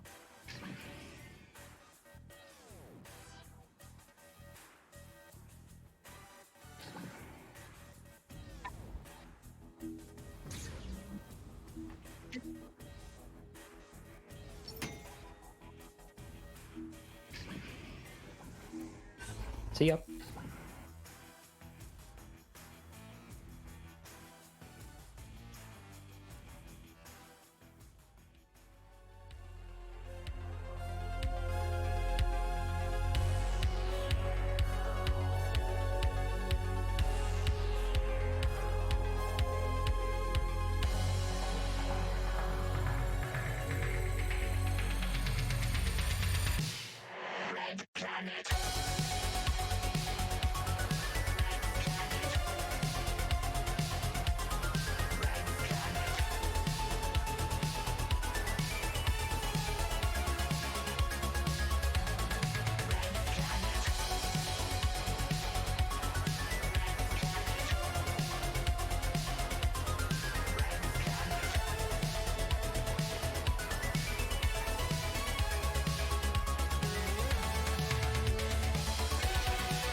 Alright everyone, welcome back to the stream here, getting ready to start off now, or I guess continue on with the Four Horsemen versus Mozzie. So this is the second round here of our tournament here in OCE, of the finals of Season 2, and that said, here we go, first round about to be underway, and this should be a pretty exciting match, I think, here between these two teams. Definitely super talented, I mean, kind of neck and neck on the rankings, and well, let's see what they provide as we launch out. Yep, and the Four Horsemen definitely generating a lot of pressure here in that shot. Nearly made its way into the goals, just dinging off the top post there. And we can immediately see the Four Horsemen making quite a few attempts on goal here. Glibby now with the disc on the left side, going to pass it right back there to the bottom of the trench. Boo now with the disc, might look for a pass there to the left, and I'm liking these passes coming from the Four Horsemen, and the jukes coming there from Cam, and Cam Jam sending it all the way in, opening up this game for 2 points. Well, Cam Jam starting it off the only way that Cam can, and that's with some scoring impressions there as we get started. So, all right, here we go. The replay's still not there. Oh, lovely. But, you know who is there? The chat. Hello. Palidore sleep, fake news. Yeah, exactly. No sleep here, and it's going to be even more of that for the rest of this weekend as we have 6 different finals events happening over the next couple days. Gonna be good. Yep. Yep, and definitely looking for a good play there from Cam Jam. He sent it through to the middle section, and the follow-up with this from Glibby. Glibby looking to send it back to the goals. I feel like a bit more to the right, and that might have bounced off the backboard into the goals there. But regardless, they're going to find the rebound on Cam Jam. We've seen quite a few jukes from him as he sets it off to Glibby from the nest, and the passes, the sideway turn into the goal. Cam Jam and Glibby, the passing from these two members and the finish from Cam Jam is great to see. That was legitimately just a gorgeous looking play. I mean, you threw in the pizzazz, but it was also really nice in terms of the execution. You know, the passing was exactly as precise as it needed to be, and the finish on that goal, you know, it was just as effective as it needed to be. I mean, they put in a lot of great moves there, and this is just kind of what you come to expect from a team like this, whether they're Four Horsemen or Fizzy Chickens or otherwise. Super talented for sure. Yep, and Cam Jam with the disc here, grabbing that disc, and yeah, also on top of what you've said here, that long shot, are you kidding me, Cam Jam? From 47 meters down, sent it. What a shot there from Cam. Oh my lord, we saw a long shot earlier as well, and I was mentioning if it was a bit more to the right, actually might have made its way off the backboard into the goal, and Cam Jam's just kind of done it again. He's just basically done it, and he's found that goal. What an insane shot. Yep, that is exactly what Cam does. It's just ridiculous in some of those shots that he'll make from everywhere on the floor. As right down the floor, it's Cam again, going for the bouncer off the top. It's not going to drop, unfortunately, except to the rebounded arms there. And now right back, it goes through the tunnel and back to the orange side. Yeah, I was thinking earlier if you could memorize the certain trajectory of, if I could say the word properly, of a certain angle and send it to that particular area. If you train at that one spot every time and you send it there and just keep finding these ridiculous shots like Cam Jam just found there, I feel like that could be something of interest. There's Technical Rex getting stunned out there, and a nice aggressive play there from Pix as Pix goes to send it up. No one at the right shoulder there to collect it. Bit of a miss shot there on the goals as Mozzie's still not letting go. They're swarming here on the disc as Pix collects the disc yet again, looking for an undershot, but Technical Rex doing well to get underneath that shield and collect the disc and take his time here. He doesn't have that much pressure as you'd want to be giving Four Horsemen who have kind of retreated into their defensive region here. As Mozzie's have the disc again. Now Cabbage Wrecker with the disc, passing it down, not going to find his teammate quite immediately, so a bit of a struggle for the disc here as the Real Plunder finds it in time, sends it back, and now a struggle for the disc and the slap coming in there. Oh, back the way to Slamish.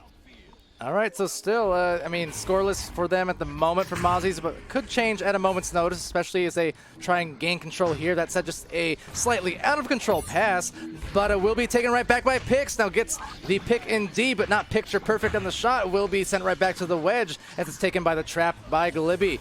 Glibby now going to look for that bounce, but instead gets trounced with the stack impeding the progress. Still yet, though, Boo with a disc, now having it lost to Pix. Yeah, just quite a few unfortunate events happening there for Mozzies. I feel like there was those few awkward passes that just I feel like if they were a bit more on point and maybe slightly faster, they could definitely be finding a lot more a lot more points, or just the first few points in general. But yeah, regardless, Pix, that was a nice close shot that he had there off the backboard, just bouncing unfortunately too much to the left. And we talked about this in a game quite a while ago. I feel like just trying to judge that backboard is definitely difficult, as it looks like the backside of a cricket bat. You can't tell where the ball's going to go, where the disc is going to go after it makes its way there, and you can't tell where Cam Jam's going to go as he makes his way into the bubble and finds those 2 points. Now a 9-point lead here for the Four Horsemen. Yeah, and Cam Jam is just like a cricket. Every time he does go to bat, he's just never silent. He'll do it with some flair, with some pizzazz, with some steez, with some ease, and nonetheless, whatever it is, when he scores, he will do it in the most extra of ways. Yep, can we get a Cam Jam reveal, please? Can we get a Cam Jam reveal, please? Yes, we Cam, but can we pay attention to this match here going on? Do I have to mention... we sing a lot of songs here in these OCE streams, don't we? Anyways, we'll be taken by the trap by Technical Rex, looking for the goal wide open. We're not going to get that shot, but we'll still get a rebound. It's Cam Jam G. Has Tech up there on the shoulder, but instead some difficulties being had with his stuns from Mozzie's.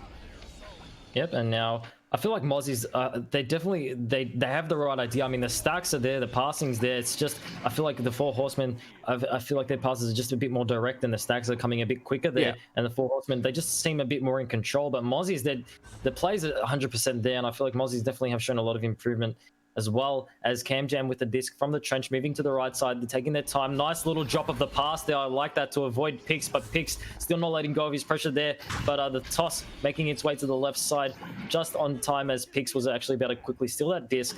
And Mozzie's going to collect that and throw it back. But Glibby with the disc getting stolen from Cabbage and sends it through the right tunnel. And just bouncing everywhere to and fro off the walls and into the trap again. There's Punda sending it off to the side. Has Cabbage Wrecker. Needs to avoid Glibby. Sends it right back to Punda. But Punda was cut off by Technical Rex at the shoulder. And with that, a turnover going Glibby's way, sending it to the midfield. But Slamish is there to pick it right back off. But you know what? So is Boo. Yep, great awareness from there, from Tech Rex to make his way to the left shoulder and find that right shoulder there and find the stun. And Glibby with the disc here, trying to avoid Pick, sending it back there to the left. I feel like that's actually definitely one of the best plays you could have made there. I feel like we see a constant hesitation of where to clear it in a lot of these games that we've seen, because I mean, they find the clear, but it just finds its way back into the hands of the opponent. But that pass there from Glibby definitely kept the possession in the hands of the Four Horsemen, who were able to kind of utilize that and find a potential play there. But yeah, yet again, Glibby with the disc looking for a play. Cabbage Wrecker getting stunned out there from Cam Jam, who looks to grab that disc from the roof, and the pressure from the real Punda going to find a stun there and send it right back down. And a lot of back and forth action gameplay here as Mozzie's kind of swarming wherever the disc goes, kind of suiting their theme of the name there as they find the regrabs and get back to the defensive region. All right, and with Cam, well, on the approach, just going to swirl around the flourish once and twice, and now not very nice. It's Cam Jam G with a dunk through. He did like 3 spins on the shield there. He did that finesse that you mentioned earlier that we saw from a few other players in the earlier matches here. Just Cam Jam definitely making quite a name for himself here. I mean, the plays coming from Cam Jam, just that, I love that light placement in the goal there at the end. He's like, I know that you're going to go up and try 1v1 me. I'm just going to quickly do a nice little placement here in the bottom, and we're going to take those 2 points right from you, as the real Punda takes that disc right from them, finding that steal and sending it back. And with 1 minute 20 left on the clock, an 11-point lead, Mozzie's certainly going to be looking for a play. Yeah, trying to find a trench pass, though, for Horseman. Glibby is going to be stunned along the way. Maybe didn't see that stacked player, that boosted player coming through, and just as quick as they let loose, they try to go for a chain, but some nice brawls going through, so will enable the Four Horsemen perhaps to get this disc first and just find some more control in this final minute with the solid 11-point lead, and holding Mozzie's here without any points thus far. Yeah, in the earlier stages of this game, though, actually the warm-up of this game, they were talking about in the final minute of the first round, they were all going to stop and drop the disc and do the floss. And I wanted to save it for a surprise, but I feel like they may have kind of forgotten about this. Maybe they've got in the heat of the moment. Regardless of what it is, that is a rumor that I heard, and they forget that the powers of the commentators. We are omnipotent. We know. Oh, actually, sorry, wrong. Omni. We are omni. Directional. Omniscient. We are omniscient. We are omniscient. Omnipotent. Well, Anyway, well, that throw was omnidirectional. Well, anyway, we're losing our direction here, I feel like. But all the meanwhile, Punda and Technical Rex just waving at each other as Cam Jam goes by for the 3. They ended the round, maybe not with a floss, but still yet maybe in good spirits there, as will be a victory, 14 points here.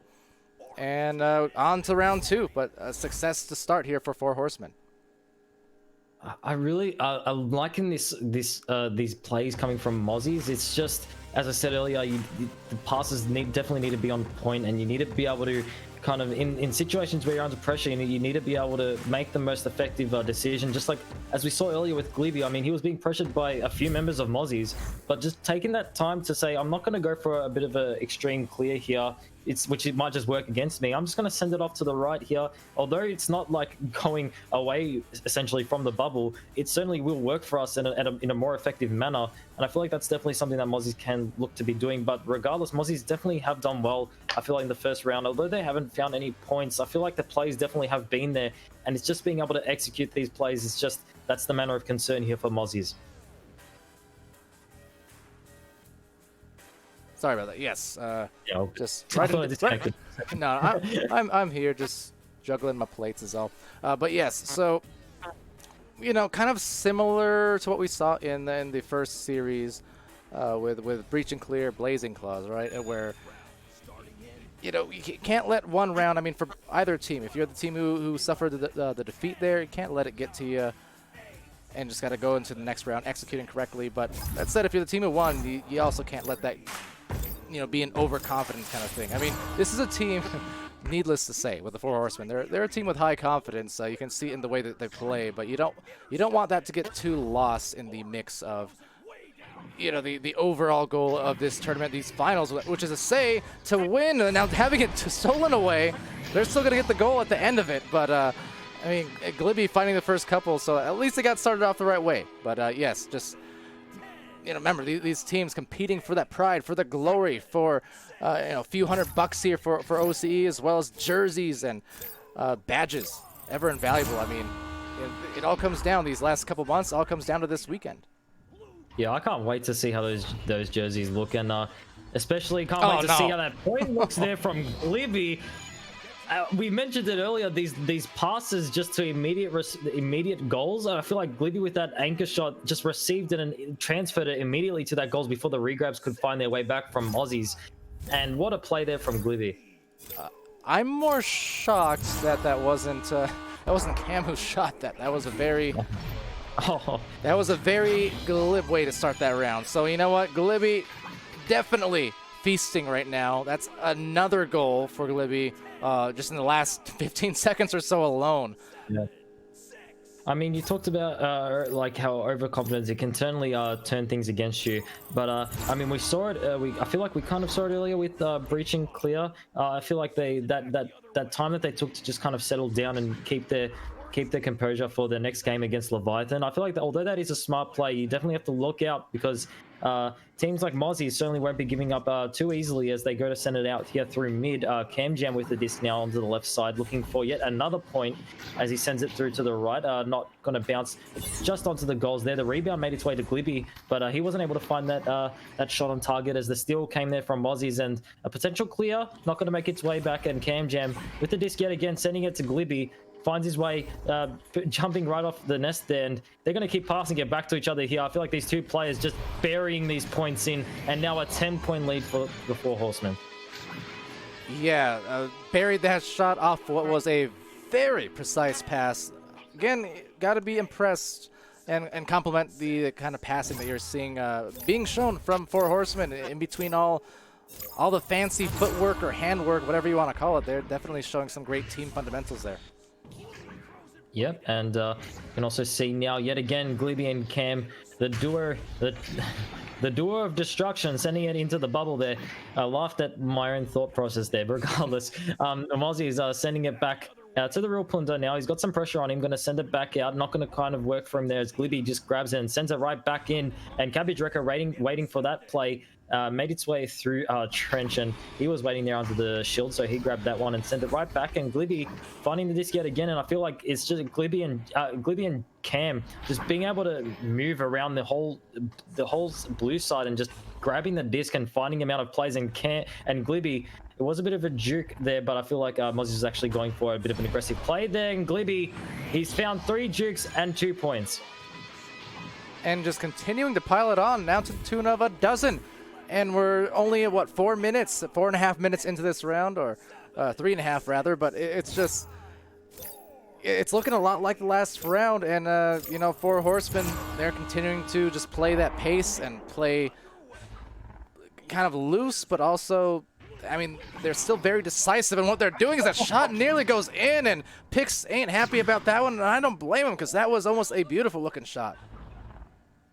We've seen quite a few long shots here within the previous few games as Pix looks to go for another shot as Technical Reps kind of grabs that disc and teleports it back to his hand because he is Darth Vader. I'm not sure if any of you guys have noticed that yet, but yes, Technical Rex does know the Force. Regardless, grabbing that disc and sending it back through the midsection. And yeah, I feel, as you said earlier, I feel like the 4 Horsemen definitely taking control in this game, and the regrabs making their way back as Cam and Glibby looking to find yet another goal. An anchor shot off the top right shoulder. That was a beautiful anchor shot there from Glibby. Definitely using the Force. We're the Forcemen for sure. Glibby again is absolutely domineering here on the offensive line. Just brutal.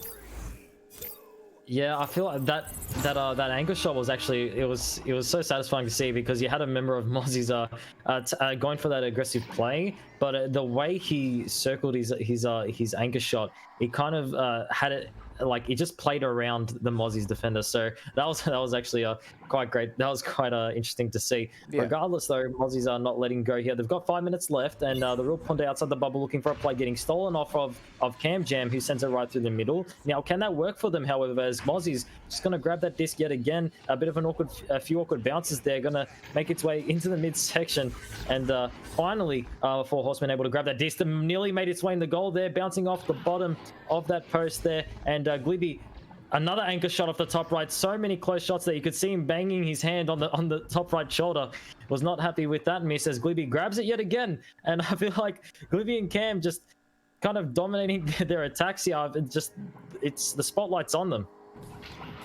Yeah, absolutely. And so far, just really showing up in this match. And Panda's looking for some nice leeches, but you know what? So is Cam. That was just a great series of grab. Even hits picks along the way. So just a lot of great reflexes being shown by these teams. But I mean, Cam and Panda contesting in the tunnel there. Panda trying to find that disc and maybe get a shot attempt. Oh, there's the shield, and it does in fact yield the fantastic score for Panda. You don't even need to ask anymore if it was intended or not, because with a play as clean and as beautiful as that, it's not relevant. What a beautiful play there from the real Punda. I mean, just sending it back to himself and avoiding. I feel like Technical Rex is a goalkeeper that is known to make those aggressive one-on-one plays. So to make a bit of a bait shot there and set it up for yourself to just kind of walk it into the goals, that's exactly what's happened there with the real. And yeah, I mean, those 2 points. How about that launch out from Cam? A headbutt self pass. That looked quite intentional. I bet you it was. It probably was, knowing the personnel here. In fact, I can't remember off the top of my head. I know I've seen I want to say it was an EU, but I've seen a team do that before. I know it's possible. It still kind of shocks me, though, how good people are at controlling these headbutts these days. They're not easy to manage. Yeah, I mean, EU are known for their lightning speed regrabs, so wouldn't be surprised to figure out if that story came from the EU region. But yeah, regardless, Boo with the disc now sending it through to the right inside to Gam Jam, and now Cam Jam passing it over to Glibby. Glibby with the, was that like a pass back there? I feel like it was going for something there, but Cam Jam collecting it and finding it off the anchor, off the shield. I'm not sure whether to call these anchor shots or anger shots, because they are mean, they are vicious, and wow, are they just making the most out of even the ones like that which get knocked loose. They still find a rebound in the anchor anyway. It's nothing but, and they are definitely holding down the anchor and holding down this fort as they maybe get another steal. Is it going to be an anchor? Probably. Soft one. All 4 members now of the 4 Horsemen inside the bubble looking for a play, and all of them wanted a piece of that action as they all found their regrabs. But now a potential counter-attack, unless CamJam can just quickly find his rebound and funnel it back in, and that's exactly what he might do here. CamJam sending it back in, and we've got all 4 members of the 4 Horsemen, which is something we haven't seen this game as of yet. But with 1 minute 53 left on the clock and an 18-2 lead, 4 Horsemen certainly feeling comfortable to make plays just as this, as Glibby actually bouncing that disc off Slamish's head and finding those 2 points. Well, 2 points just the same, and they are up to the tune of 20-2 with only 1 minute 34 seconds left. So looking mighty dominant here in the second round. I mean, after the first was 14-4. This one even bigger on the scores. Yeah, and we've seen it earlier with the Mozzies. I feel like they do have the right mentality with their form of gameplay. It's just the 4 Horsemen are just able to find these plays, and oh my god, he's just placed it in there, hasn't he? He's just gone ahead and placed it in as the round ends and the 4 Horsemen take away the game from the Mozzies, a 23-2 lead. Yeah, no mercy. Well, yes, mercy, I suppose. And, well, now we do, in fact, get the floss, it would seem. Glibby and Boo over there. But Pix even joining in a little bit, so has the floss, has the dabs in those cards from the pre-show. But, yeah, just big victory and just closing it out in 2 rounds. I mean, looking absolutely on point tonight were the 4 Horsemen. So, with that said, Mozzies will drop down into the lower bracket, and they're going to have to go now and meet Blazing Claws, I believe. And yeah, with that said, we're going to go over to the stats here in just a quick second.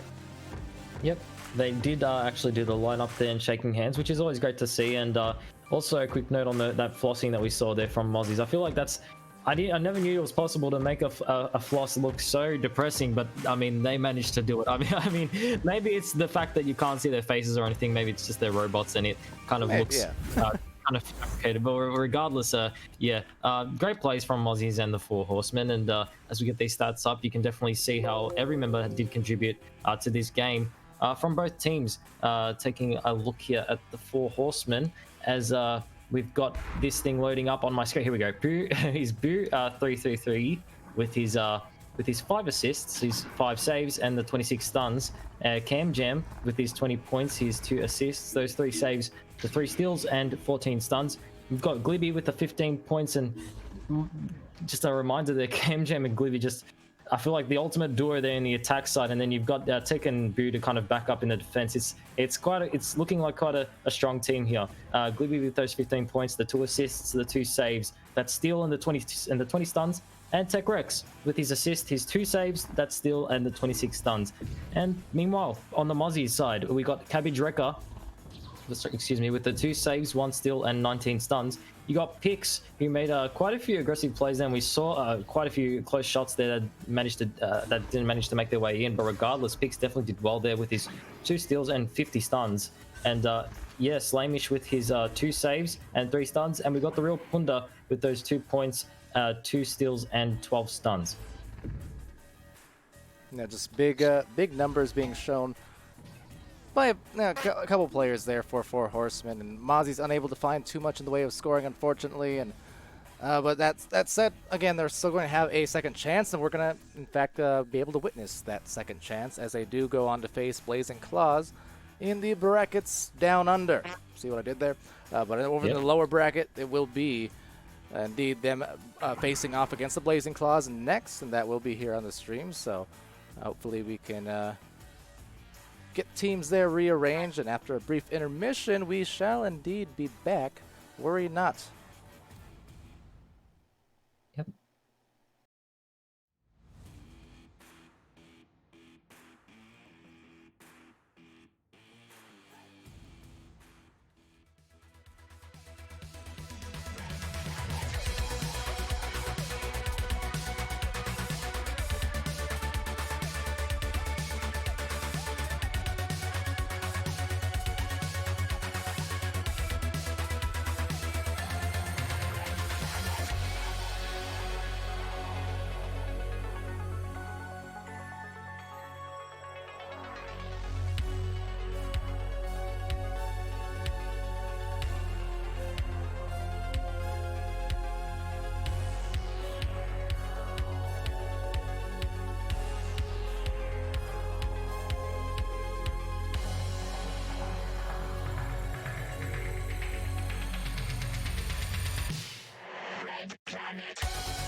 All right, hello everybody. Welcome back once again to VR Master League, and we're getting ready. Yes, we are, to start with Blazing Claws and Mozzies hopefully pretty soon here. This is the first round of the lower bracket of matchups today. So in other words, these two teams, they're competing for their seasonal lives here. This is double elimination. Both these teams finding themselves now in the lower bracket after not finding success against Breach and Clear for Blazing Claws and against the Four Horsemen there for the Mozzies. So this is the chance to both kind of rekindle, that flame and come back into the rest of this series over today and tomorrow, and to get their claims at that championship for OCE. And with that said, I'm Palidore here, being joined by PAMWOW once again. How's it going, and what are we looking forward to for this one? On the context of the rhythm, both these teams not going so well in the upper brackets. I mean, who do you think's gonna find that first fire? I mean, look, I'm expecting an incredibly close game, but Mozzies, I feel like their problem with the Four Horsemen were that Mozzies were able to surround the disc and find these plays, but it's just the Four Horsemen were able to punish when they did in fact lose possession of the disc. Now, in terms of going against teams like Blazing Claws, it brings that question up. But can they punish these misplays from Mozzies like the Four Horsemen were able to do? But that's definitely going to be a question ringing through our heads as Mozzies take the disc from the mid side and the real Punda passing it to the right. Yep, well, that says right back to the mid line. Looks like we got a 3v4 starting off here, I suppose. I mean, inconvenient time for it for sure, but it happens sometimes. That being said, I mean, Blazing Claws, they did find themselves in that situation earlier in the day. I forgot who it was exactly. I thought it might have been Dux, but Dux is here now.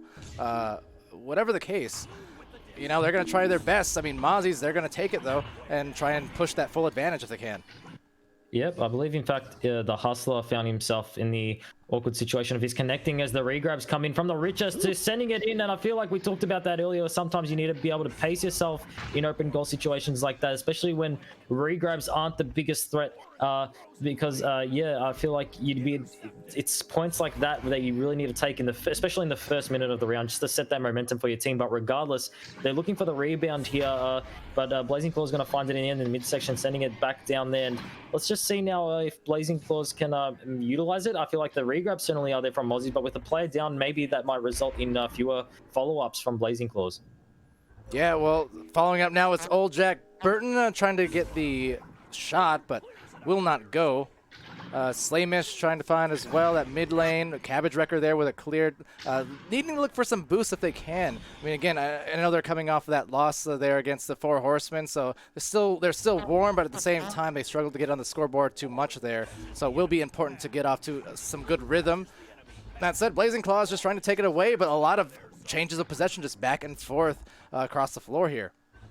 Yeah, I feel like this is somewhat of what I expected here off the nest. That's going to be Cabbage completely wrecking his opponent there in the goal, finding those 2 points. And yeah, I was about to mention a few points would come in handy there, but regardless, Mozzies, the passes are there, and I feel like the reasoning behind a lot of these awkward pauses that we're seeing here in this game, I feel like it's those moments where Mozzies might have a bit of a miss pass or a misplay, and usually that becomes that the other team will take advantage of that. Usually there's someone on the other team to quickly collect that disc and send it back. But it's as I discussed earlier, I feel like Blazing Claws really need to be able to take advantage of those type of situations and find a follow-up there. Otherwise, Mozzies are just going to be able to keep collecting the disc and funneling it back and finding more points as we see here on the roof. Slamish trying to grab that disc. He's got the pressure of the real Makilla on him. Sends it to the right, however. The real Punda, nice passes coming across the board here from Mozzies. And now Cabbage in the trench, looking for a pass, getting stunned out there from the real Makilla, who sends it back out. But that's going to be Slamish waiting in the midsection, collecting it, feeding it back there to the Richest. Richest outside the bubble off the backboard, going to make its way back up to the real Punda, who makes his way into the backboard yet again. 2 backboard shots there from the Mozzies. They're looking for yet another shot there. The Richest sending it inside, and there it is. There it is. The Richest does pour down the goal, and it's 4 points for the Mozzies, just like that. And a little bit of a struggle to get control of the disc at times for Blazing Claws, and as you said, surrendering that control back to Mozzies eventually, at least, where they just keep recollecting and keep kind of grinding at it and eventually getting themselves those points. And now to that point, thank you to Skinny there, Skinny229, as they get a shot right on time to meet that prime tier 1 skinny. Thank you for that, and nice shot from Punda at that. Yep, and for those of you that might just be tuning in as well as Albie, this is the first round of the losers bracket for Blazing Claws and Mozzies, who both did perform quite well within this tournament. I'd have to say, and not saying that their job's done just yet, but guys, just wanted to point out, yeah, this is a 3v4. Hustler just had a few internet issues, unfortunately, or whatever the case is, as yeah, Mozzie's the real Punda, kind of taking advantage of the fact that Blazing Claws unable to grab back into the goals and finding those 2 points. Yeah, putting it in with a little bit of aggression was Punda. Kind of dunked it with some extra sauce on that one. And, well, they got themselves on the scoreboard again. They're creeping up on that double-digit lead. Shout out to Adam R. Fly in there, as well as Martin III. What time is it over here? Well, it's 3. But, yeah, it's a weekend full of finals matches every day of this weekend, Saturday, Sunday, and basically every third of the day you have something to look forward to. So, that said, welcome to the chat, welcome to the stream, and we're continuing here. Mozzies fighting for their lives along with Blazing Claws in this lower bracket matchup. Yep, and Mozzie's refusing to let go of this pressure that they have here. The passing might make its way off the backboard, bouncing right off the left here, but they can find the rebound inside the bubble. The Richest looking for a shot there, a bit too much to the right there, as Duck Z looks to quickly grab that disc, finds the block, but unfortunately not going to find the pickup of the disc there and sending it back out. But regardless, the Mozzies finding the disc yet again, looking for a play, a bit of a miss pass and a stun there. So Blazing Claws sending it back out, but we mentioned this earlier, if the clears aren't going to be working for them, it's going to be working against them. And a bit of a close shot there, but yeah, the real Makilla did well to keep it out. But just the case that we saw earlier, right? It's the relentlessness from the Mozzies. Very true to their name. You know, they will keep bothering and bothering and bothering you like a mosquito until finally they get the blood they're looking for. And they draw that blood for 11 points now, 4 minutes remaining in this round. Yeah, I'm liking the style of the Mozzies. I mentioned it earlier in their game against the Four Horsemen. They have this kind of swarm tactic, and it's really fitting to their name, as you've mentioned earlier. But yeah, a bit of a standstill there, as a double Dusty there from the Real Killer as he sent it back out. That's the first time I've seen 2 punches in a Dusty, like kind of chained reaction there. But regardless, the Richest, they've got an 11-point lead, so they will take the time. They'll take as much time as they want, and with a 3 to 4 player advantage for the Mozzies, they can definitely draw out players and just eliminate any odds against them, as Slamish finds 2 points. Yeah, and up to the lucky or unlucky 13, I guess depending on who you ask. That is, fun fact, my Echo jersey number. Of course, people wouldn't know that because, well, they haven't really seen me play in quite a fair while. Maybe after the season, maybe. But yeah, the Mozzies having themselves quite an effective match so far. Blazing Claws just trying to, again, stay in it somehow down these numbers, 3v4. But it's a very tough situation for sure. But, you know, the play must go on, I do suppose, on that note. And Mozzie's just continuing to go for the jugular here.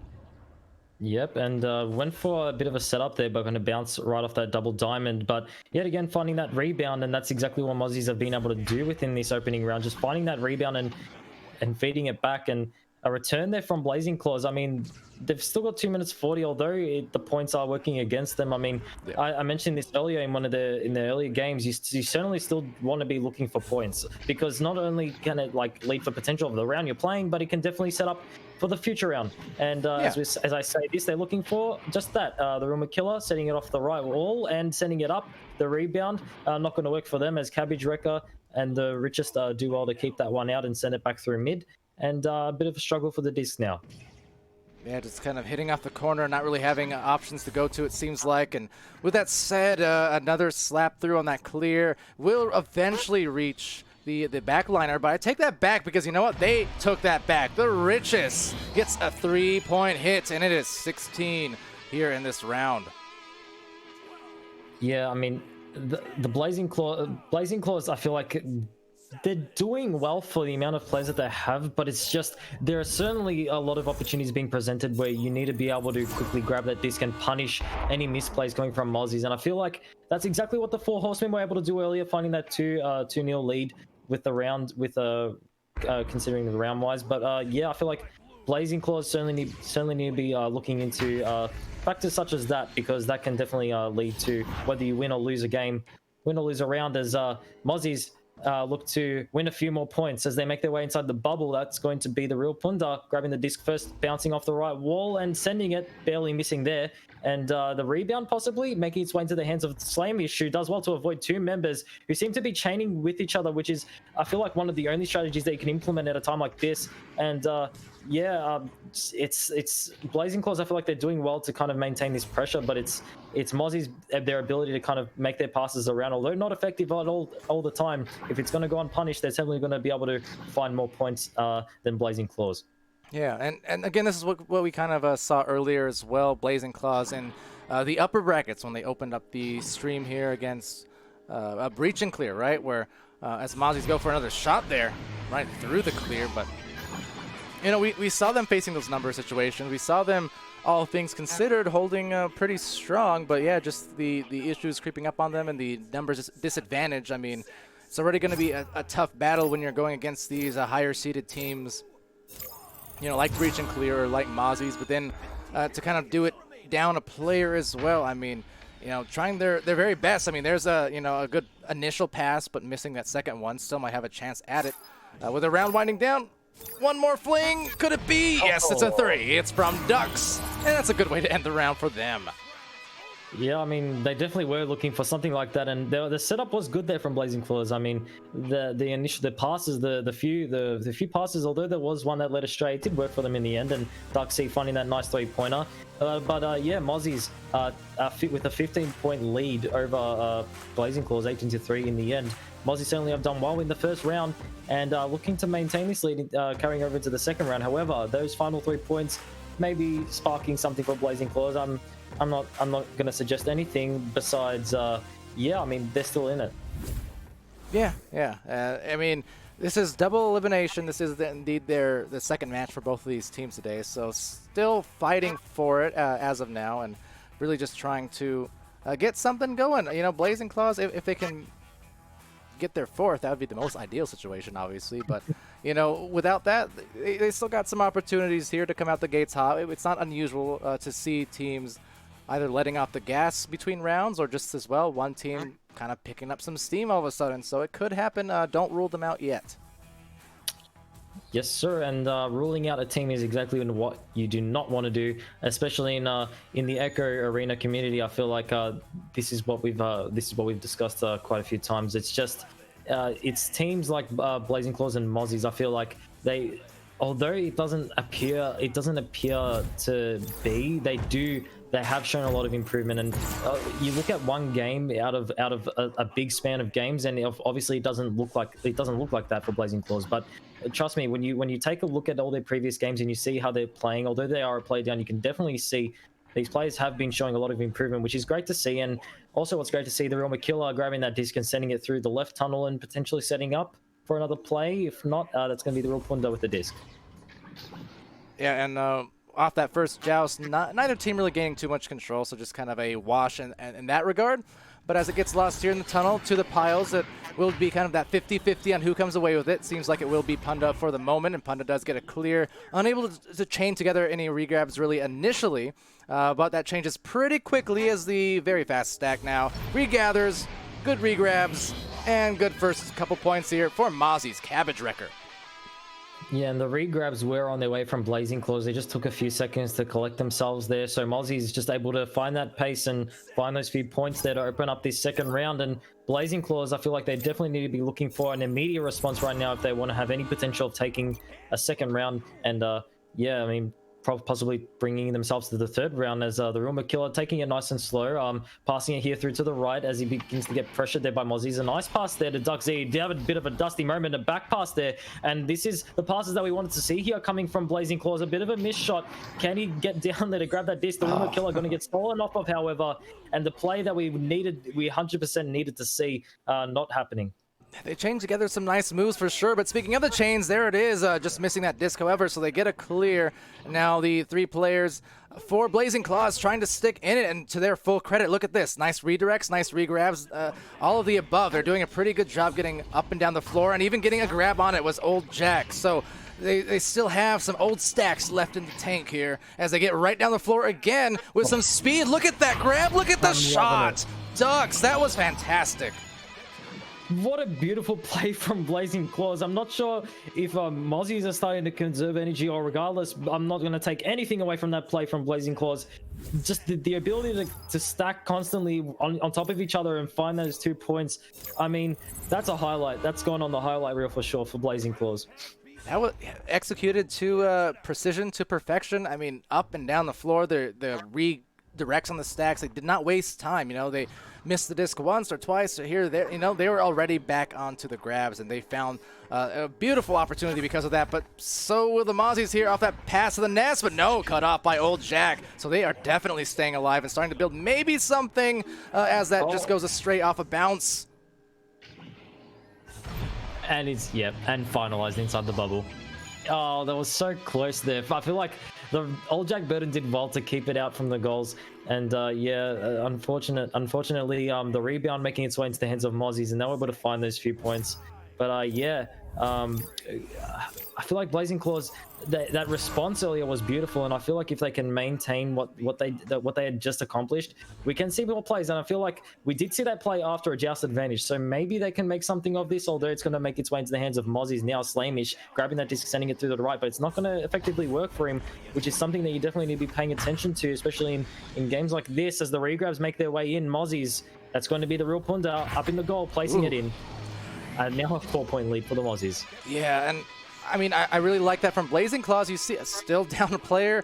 I mean, Punda, the great finish, really trying to finesse it right around the side of that rim there. But I like it from Blazing Claws. They still they're 3 stack. They got back there almost in time. So it's not like they just saw that, you know, oh, Punda's open there, probably has a walk in. No, they didn't let it happen easily. They still contested it.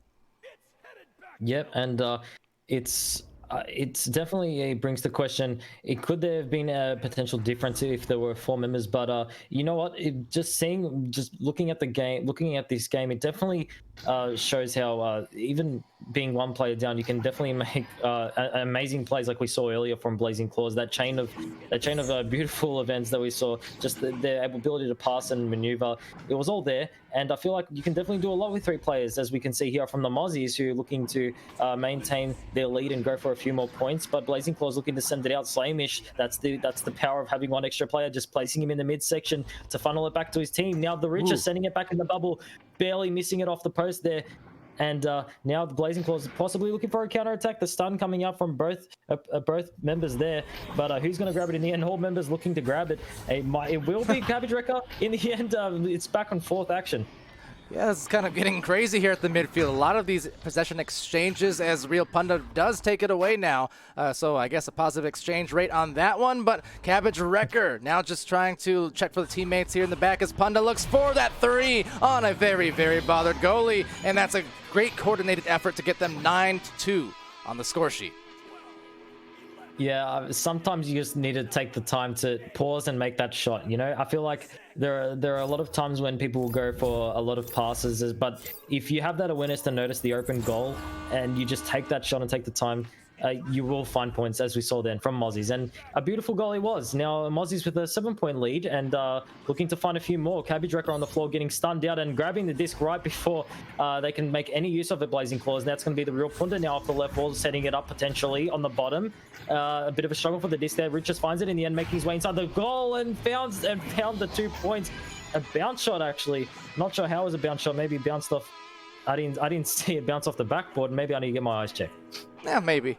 You could take a look at this replay here to see it just kind of slung it right through just as the stun came in as he was kind of going. Oh, my words are losing me right now. Perpendicular to the goal. There's the word. I see.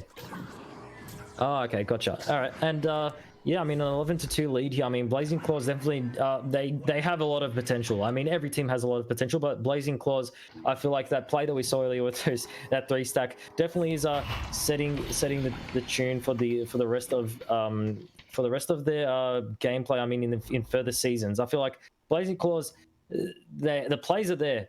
It's just the players that aren't there, maybe. But yeah, the players definitely, the players are there. But yeah, it's just being able to I feel like punish some of these awkward moments that we've seen with Mozzie's unable to find these direct passes. As Doug Z, I'm pretty sure just avoided 4 members there of Mozzie's, and yeah, went for a play, but the intercept from Cabbage Wrecker, and still 2 minutes 50 left on the clock, but an 11-2 lead, certainly looking quite dim there for Blazing. Yeah, and well, that's kind of moved that back out. I mean, the three might have been there. That open three, it wasn't a huge window, but it was a window. That said, it's not necessarily a bad idea if you feel like your momentum is weird. You don't have the right angle on the shot or kind of the right trajectory on it, basically, of how you maybe pushed off your anchor or things like that. Like, sometimes it's okay to back it out, but having that fourth player available to do so, that would have really been helpful in that kind of situation. Otherwise, oh dear. Otherwise, they'll just turn over and eventually result now, well, in a score for Mozzie's way on this play. Was that an anchor off a player? You know what? At this point of the game, I've refused to look at whatever happens in the goals because it's just a horrific scene every time. It's just Mozzie's just proceeding to continue these points, just making their way inside the goals of Blazing Claws. And yeah, although despite the dubstep action, Mozzie's definitely have done well to kind of maintain pressure. And I feel like with a one extra player, you can do so many things. Like I feel like we just saw there, they just had one member stuck inside that goalpost and stunning the goalkeeper. So as we can see here, that's exactly what's just happened again. The real Kunda going to be finding those 2 points inside the goals. And if you have one extra player, you can either place him in the goals and you can find those easy stuns and just find those points like we just saw then, or you can set him up in the midsection and continue to funnel these discs back to your team. And there's so many opportunities with one extra player that have been utilized by Mozzies, and yeah, definitely not looking good for Blazing Claws in the final minute of the game. Yeah, and looking like that 2-round sweep will be a reality here, but as you alluded to earlier and kind of mentioned here, there's still a lot of future potential, I think, for Blazing Claws. I mean, the difference is extremely noticeable from where they were at the beginning of the season, at the midway point of the season, and now at the end of the season. Doing very well, being down a player for much of this, well, both the upper and lower bracket here. Kind of an unfortunate situation there, but you can see the speed at play. They've had some nice passes as well, and I think just some more time to kind of let that stew and let the chemistry continue to build when they do have their full roster. I mean, we're still looking at a very bright future ahead, and I think if it's any indication, we had that first quest burst really hold on. Man, that almost went in, but we had that initial burst of quest users coming in, kind of helping give birth almost to a competitive scene here in OCE with all these new players. Now we have the Quest 2 that was announced this week, and even lower price points and coming out next month. I mean, I think a even larger, roster and just team count for OCE is going to be a reality next season as well, and going into season 3 and 4 and so on. And I think, for these teams that were in here early, like Blazing Claws and like Mozzies, they're all still learning together and kind of going through that process together. But I think, the scene is going to be looking real good and continue to look good and just grow over the next few months. Yeah, I mean, as you said, these teams are starting out quite new, and I feel like over at least a few years, or at least even a single season. I mean, based on how much improvement we've seen from all these teams in one season, it certainly is interesting to see what can come from these teams in the future, which is basically what you're saying here. And I'm not sure if this is it's a kind of a message from Blazing Claws, because I feel like they did. It's hard to depict what things need to be improved on when you're not having a 4v4 situation. But based on what I've seen here, I feel like Blazing Claws in general, they do have they do have a form of team chemistry, but it's finding those fast stacks and being able to punish the opposing team when they make a misplay. I feel like that's definitely a few things that you need to be looking at for Blazing Claws. But regardless, I mean, Mozzies definitely have done well here. Yeah, absolutely. So, with that said, we are going to move on to the next round here rather shortly, and will be the conclusion of day 1 for OCE of these finals. But yeah, long way to go. I mean, congratulations on Blazing Claws for the improvement over the seasons. Hope to see them soon. Congratulations to Mozzies for sticking in this tournament now and moving on to the lower bracket round 2, so still staying alive. And seeing how that pans out, you know, they're going to have a chance to fight back here. And as we continue to get these brackets settled, I mean, you know, anything could happen. Stranger things have happened, in fact, in some of these recent weeks in terms of upsets, not only in the season, but even in the postseason. We've seen several lower seeds upsetting higher seeded teams. So I think we got some interesting stuff ahead for sure. Yeah, I mean, Mozzies and Breach and Clear quite close on the ladder, and yeah, I mean, I feel like a lot of potential for both teams. But yeah, I'm not gonna lie, I've got a very strong feeling that there will be a lot of back and forth action. But I feel like Breach and Clear, they've figured something out over the weekend. They've improved somehow over the season, and I feel like they could potentially take this to the finals. Yeah, they were showing some special stuff earlier on for sure. So this next match will be, in fact, Mozzies versus Breach and Clear, and I'm excited. This is the 3rd and 4th seed, and based on what we've seen today, especially this nice comeback match from Mozzies, could definitely be a tense match between these two. So stay tuned for that, and PAMWOW and I will be back in a flash. See ya.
All right, everyone. Hello and welcome back once again to VR Master League here as we approach our lower bracket.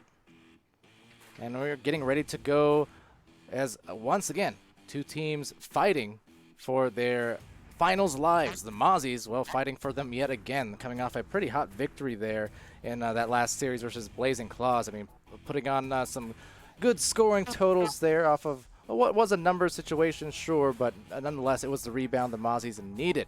Coming up against a very hot Breach and Clear team as well, now having a tough time with Leviathan, but that wouldn't be the first time that's been said this season and on most weeks. You know, Breach and Clear, though, they've been showing some great things, and this is bound to be a pretty competitive match, I think, between what was the third and fourth seed coming into this tournament for these two teams. Mozzie's the third, that is to say, but could be a very close game, I imagine. Yeah, I mean, as you mentioned earlier, both teams are standing at a similar point in their ladder for season 2, so it will be a close game. But I mentioned this. I did mention this previously. I feel like Breach and Clear, they've definitely have shown an immense amount of improvement, and out of all the teams in the Oceanic region, I feel like I've noticed Breach and Clear's development over this season, and if there's one team to pay attention to, it's certainly Breach and Clear. But regardless, Mozzies, they have done well in their previous few games, and looking to take another one from Breach and Clear, but it will be a close game, and Breach and Clear is certainly not looking to give it away freely. Yeah, not at all. Both these teams in their prior matches now, I mean, first round for Breach and Clear in the brackets, the one we streamed earlier, and then Mozzie's in that last one versus Blazing Claws. I mean, we've seen some big scoring totals, reaching close to those 20 marks and whatnot. So that's kind of the question here, is just where that balance is going to be found exactly, because now it's two teams who are certainly capable of both the speed and the offense, but which one is going to really start finding that rhythm first? I mean, that's going to be the question amongst these two teams, as it is at this point in the lower bracket now. It is win or go home, essentially. I mean, figuratively speaking. Of course, these players are already home, but you know what I mean. This is the season. This is season 2. This is 10 weeks of regular season and 2 weeks of postseason. So this is months of work and progression that's on the line now as they play to just show off how far they've come and compete for their share, of that glory, the pride, and the prizes, of course. $300 being sent to the first place team here, as well as personalized jerseys and some unique game badges for these finalists here. So, a lot of things to play for, especially, and I think as much as anything else, playing for that future establishment. Being known as the first ever champion from Oceania, and that in itself would be really, really cool, especially as we know this scene is going to continue to grow now, not only with Quest, but Quest 2 in the very near future. Yep, that definitely is a title that I think every player wants to have hovering above their name. But both teams readying up here and taking a look at the chat. A lot of people rooting for the Mozzies here, and I feel like, the Mozzies definitely have been playing well, and I've been loving a lot of the gameplay coming across the board from them. But I'm still keen to see how Breach and Clear can maintain what they did earlier against it was Blazing Claws. I want to see if they can pull off the same thing as Soggy Bunning Snags fighting an immediate 2 points. And okay, like I said, I wanted to see what was happening, like if they could bring it back from like what we saw against Blazing Claws, and they've practically done immediately exactly the same thing. And I laugh only because it's not a bad thing, only because this is what we saw earlier from Breach and Clear. I mean, I was questioning where these teams were going to find their balance. Well, clearly Breach and Clear have not forgot their anchors, because it's just we've seen these from these teams. I mean, all of them can do it to a degree, but it just that's a great way to start for Breach and Clear. And Cabbage Wrecker, all the meanwhile, going to send it right through the midline.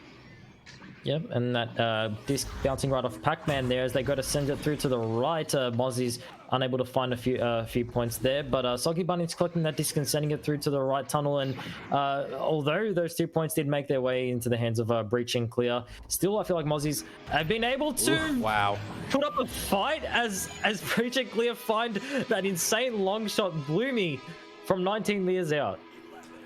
Well, they're connecting on those, and Bloomy shots I mean, true to the name, definitely got the shots, and he's indeed blooming for the 5th point. So 2 minutes in, a minute and a half rather, and great start for them. Mozzies, this is, well, just like everyone else in this tournament, you know, long-form tournament, all these matches strung along in a row, so it's definitely in a battle of attrition, of physicality, and who can maintain not only the mental game, but the physical game. And so far, Breach and Clear, they're doing good to start off, but not far behind are the Mozzies on some recoveries.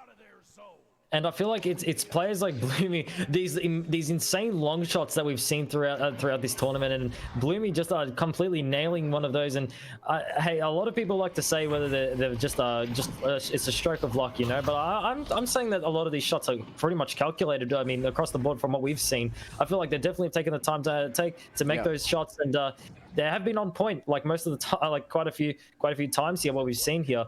But yeah, regardless, Breach and Clear looking to maintain this 5-point lead here, looking for some more points as Soggy Bunning's grabbing that disc right off the wall, sending it down there to Bloomy. Now Bloomy making his way into the bubble and sending it over into the goals. Bloomy finding those 2 points.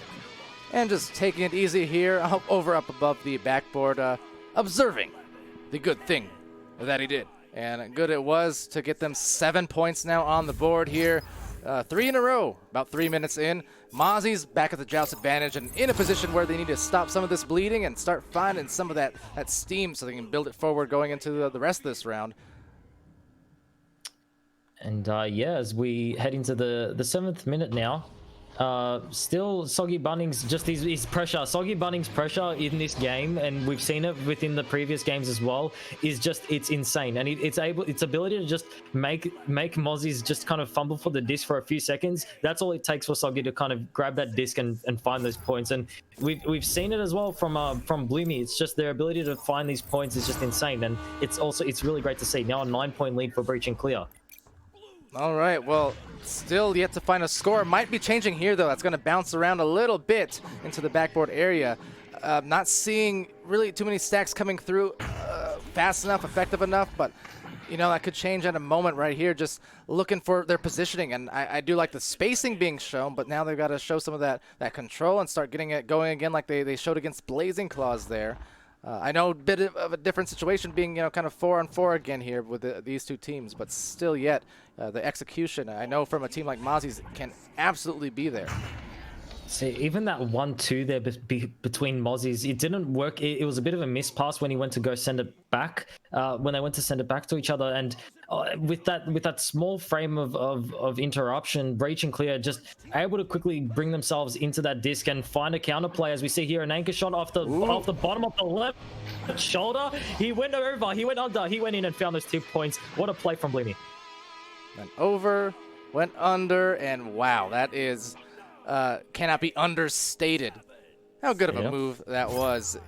Really clever, really crafty, and like I said, this is par for the course, but it's anything but par. It's fun to watch, it's exciting, and it takes just a lot of good offensive instincts to be able to maneuver through so much defense like that and execute shields while still getting shots off through a bunch of bodies.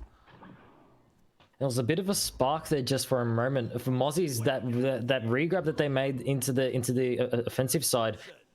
Breach and Clear weren't able to kind of get back to their post in time, so it definitely does bring the question of if Mozzies are able to find these counter stacks, can they potentially find some points? I mean, there was an open goal for a few moments there, and if Mozzies were able to kind of find an effective re-grab, they could definitely have done something with that. As the Richest looks for a play on Soggy, but Soggy able to clear it in time, not an effective clear as he makes his way back into the hands of Cabbage, and now they're looking for another play here. The Mozzies, Cabbage taking it nice and safe and potentially looking for a pass. Yeah, and again, now that they have control of the disc, I mean, I like the positioning. Everyone's spaced out really, really well. I mean, look, yeah, have a line of sight to everyone. That said, they lose the disc, but this is, I mean, the positioning was good enough. They had 3 different pass, at least eyeballs on passing angles. So just trying to kind of execute on the, you know, the passing end of things and trying to get that out quicker. But I mean, position-wise, pretty good. I just feel like they're kind of losing a little steam though on just, you know, getting rid of that disc fast enough or finding their stacks fast enough. I think that's where a lot of the damage is being done. Yeah, I feel like although sorry, I just lost my train of thought there for a second as I just saw a brilliant steal there from Mozzies to kind of send it back out.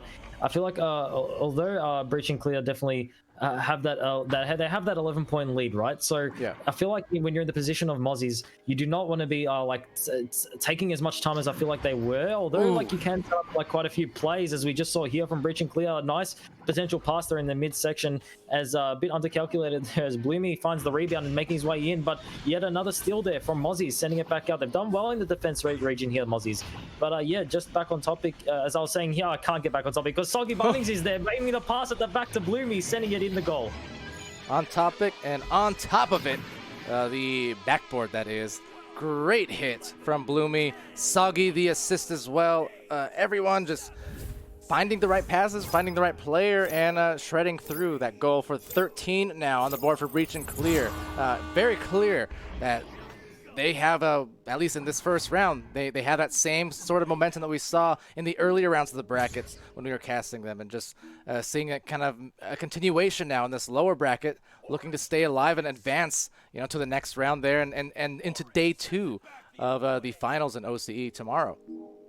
Yeah, and let's see if I can form a sentence here without Soggy Bunnings absolutely destroying the of Mozzies for a brief second. Okay, so I feel like Mozzies earlier, they had that play in the offensive region, and they were taking their time. And although it can set up for a lot of great potential plays, you have to definitely you have to put into thought the time limit that you have left. I mean, that was at the 4-minute mark, and they have an 11-point lead now, a 15-point lead, as Bloomy Shots puts in those 2 points. And it seems that Breach and Clear certainly are doing well with their passes, especially around the bubble of Mozzie's side. So yeah, I feel like Mozzies definitely have to be considering some future potential changes to their plays. Yeah, I think so. Bloomy doing some damage there, and well, maybe love is blooming right now in the Twitch chat. It seems like all the love going Bloomy's way, but definitely putting on a really nice show there with some scoring efforts, and looking to do it again off of the Clear Agent Victoria. So that's going to be into the bubble, and you do have Bloomy up above the backboard, just going to rest, relax, chill for a minute before throwing it in for the 17th. I love these passes to the backboard that they're doing here, Breach and Clear. I feel like it's kind of like a specialty now. I feel like Breach and Clear, when the goalkeeper is too... that's why I've always thought that it would be too difficult for me to be a goalkeeper, because the amount of awareness that it requires is just insane. Because you need to be taking account for the player in front of you, but you never know when, as Breach and Clear have been doing here, sending a player right behind you and finding that pass and finding that play inside the goal. And there's pretty much little to nothing that you can do about in that situation, besides hope that you can find that backboard pin. But regardless, an anchor shot barely missing there as it gets intercepted there from Mozzies and sending it out to the right. But Breach and Clear going to be able to collect that now. Agent Victoria sending it here through to the right shoulder, and a rebound off the floor to Soggy Bunnings, and dancing around Mozzies. Going to get stunned down in the end, but found the pass to Agent now, taking the time to send it through the left shoulder. He has a player on him, sending it back to the right now. That's going to be Soggy off the right shoulder to Luigi, a bit of a back pass there. Went for some form of play, and he found its way to the hands of Soggy. Now Soggy to the pole, and Agent Victoria getting stolen off from the Real Punda, and the Real Punda is going to send it right out through the middle. And the amount of plays coming from Breach and Clear in the bubble is insane, and the amount of action that we're seeing from these two teams is also insane. But a response here didn't quite make its way there, as Agent Victoria did well to keep it out. Honestly, on the other side of the floor, though, that was some excellent defense from the Mozzies as well. I mean, they were meeting them halfway on a lot of those passes, just throwing hands and causing that turnover. Unfortunately, they couldn't find the goal here and couldn't get a score on the board towards the end, especially off of a defensive effort like that. But really, it was across the whole 10 minutes there. Very hard to stop Breach and Clear, who just piled it on, nearly reaching that 20 mark again that we've seen a couple times a day, a few times, or at least close to it. So a strong start here for Breach. Yeah, an incredibly strong start here from Breach, and I feel like just I mentioned this earlier before the game had actually begun. I really feel like Breach and Clear. I'm going to emphasize this. They've shown so much improvement, and it's teams like that with Mozzies. I feel like they really need to be. I feel like adapting over time to teams such as Breach and Clear, because that's exactly what Breach and Clear have done for other teams. I mean, we've seen it in the previous games. Like Breach and Clear, they've suffered losses. They have suffered quite a few losses over other teams, and I feel like they've been able to reform and figure out what they've done some VOD review. I don't know what cereal they've been eating in the morning, whatever it is. They've figured out their issues, and they've practically patched them up. And yeah, I feel like it's up to teams like Mozzie's now, who need to kind of identify what issues they're experiencing. And certainly one of them that I've been able to identify at least is just these passes just not making their way to their own players, and just being able to just finalize any points. And that's exactly what Breach and Clear have been able to do, and I feel like that's what they might proceed to do as they open up this second round with a grab at the mid side. And following all that analysis, I just want to point out, Wheaties. They eat Wheaties for breakfast. I've seen Team Joker on the box. Anyway, Slamish with a disc, sending it over to the trench here, but it's just going to be taken back by Soggy, it looks like. Some stuns actually going through, though, so we'll be right back to Punda. Punda sending a wild one right off the cloud, and it's going to float on up into the top of the ceiling of the mid area. Punda getting a nice tap boost as well. Now Cabbage Wrecker finding the disc, so maybe a good start for Mozzies if they can get the grabs, but you can see kind of separating. They'll still get the disc, but I just feel like some of these stacks here, you know, in the close range, the players kind of avoiding each other almost a little bit. And that said, though, good pass. Maybe the finish? No, it's a Luigi logic. Just stamping it in the goal. Yep, that man is known for his saves, and I feel like some anchor shots were well needed in that situation. I feel like there were two opportunities on the shoulders there, but they kind of went for that more aggressive play, making their way inside the bubble, and yeah, looking for that more aggressive play, but unable to find those points as Luigi Logic did well to keep it out. And now Mozzies, they do have quite a lot of pressure here, and it's interesting to see. It's quite different from what we saw in the first round, and Mozzie's actually having more of that swarming action that we talked about earlier. That disc is hovering in some dangerous territory. The regrab from Mozzie's able to come in first before Breach and Clear, but now Bloomy shots with the disc. That was almost going to be a dangerous situation there a couple different times. Still might be just yet as it sails right past. So actually, Slamish, nice jump grab to receive the disc. So showing that athleticism a little bit there to just get it right into reach. But that said, showing the brutality. Yeah, will be taken right back by Cabbage Wrecker now. And that's going to be cleared out right past the midfield. And yeah, I feel like Breach and Clear definitely had quite a few good plays. They're just unable to finalize any points as Mozzies look for a response here. But the regrabs from Breach and Clear are just there on time, and the amount of defense that this team has, Breach and Clear, like their ability to just regrab and get back and protect their goals, it's definitely daunting to Mozzies, as we can see. I feel like Mozzies definitely want to be looking for some anchor shots, but when you have all four members of Breach and Clear just making their way immediately back into the goals, it certainly does make it difficult to do so, as the Richest finds a pass there right now. Cabbage Wrecker making a shot, but Luigi Logic is there yet again, sending it back out, and a bit of a bounce there nearly made its way back into the hands of Mozzies, but wow, what a save there from Luigi. All right, I think Breach and Clear have to be very careful here, especially as that shot just dings, because Mozzies, you can kind of feel it in the air. They're starting to pick up a little bit of that momentum, so it would be very pertinent for Breach and Clear to secure some points here and just kind of clamp it off before Mozzies has a chance to come back. Of course, as casters and from the spectating point of view, you'd love to see Mozzies come back here and force his third round, but just in terms of, you know, Breach and Clear coming off a high-scoring round, 17 points, you cannot get too loose here and allow shots like that from Mozzies, but they're doing well for themselves right now in round two. Definitely a different atmosphere from what we've seen from the first round here. Mozzie is just upping their game. Like, I feel like they've definitely embraced the swarm side of their theme, and I feel like the amount of pressure that they've brought here to the second round is certainly playing a huge role into these plays that they've had here. That disc actually hovering inside the bubble, a bit of an unlucky bounce, but it's going to find its way into the hands of the real Punta, looking for the backboard shot, bouncing a bit too high there and unable to find those opening 2 points. But wow, what a difference from the first round. It's 6 minutes 20 left on the clock, and still yet a point to be scored from Breach or Mozzies as they look to completely take those words out from my mouth. Soggy Bunny's coming in with the regrab and finding those opening points. Yeah, it took, 3 minutes, 43 seconds. Wow, just a lot of back and forth play there before finally seeing our first goal, and that is tough. I mean, that's what Breach and Clear wanted to do. For Mozzies, though, that is very tough because they had, maybe three or four opportunities at the goal, you know, decent-looking drives or shot attempts where they might have had a window but just couldn't quite convert, and it's those ones that will leave you hurting because they do have a lot of possession time in this round, but they got to do something with it now and start finding those maybe extra passes and looking for those angles if they want to stay alive here. This is double limb, and if Mozzies lose this round, they are out, and that is their season. Yep, and Mozzies, they're refusing to let go of this pressure that they have here. Some disco action on the bottom floor, the backboard shot.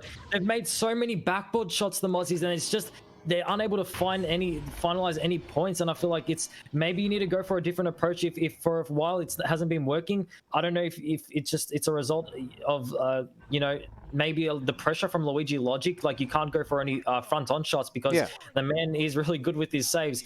Maybe that's why they've taken this approach of the backboard shots. But regardless, Mozzies, they're definitely maintaining this pressure, but it's breaching clear, trying to find these counterattacks in the bubble. Nearly made its way inside the shield there. Gonna actually make its way over it, and the Cabbage Wrecker looking for the disc here, and gonna clear it through the left tunnel.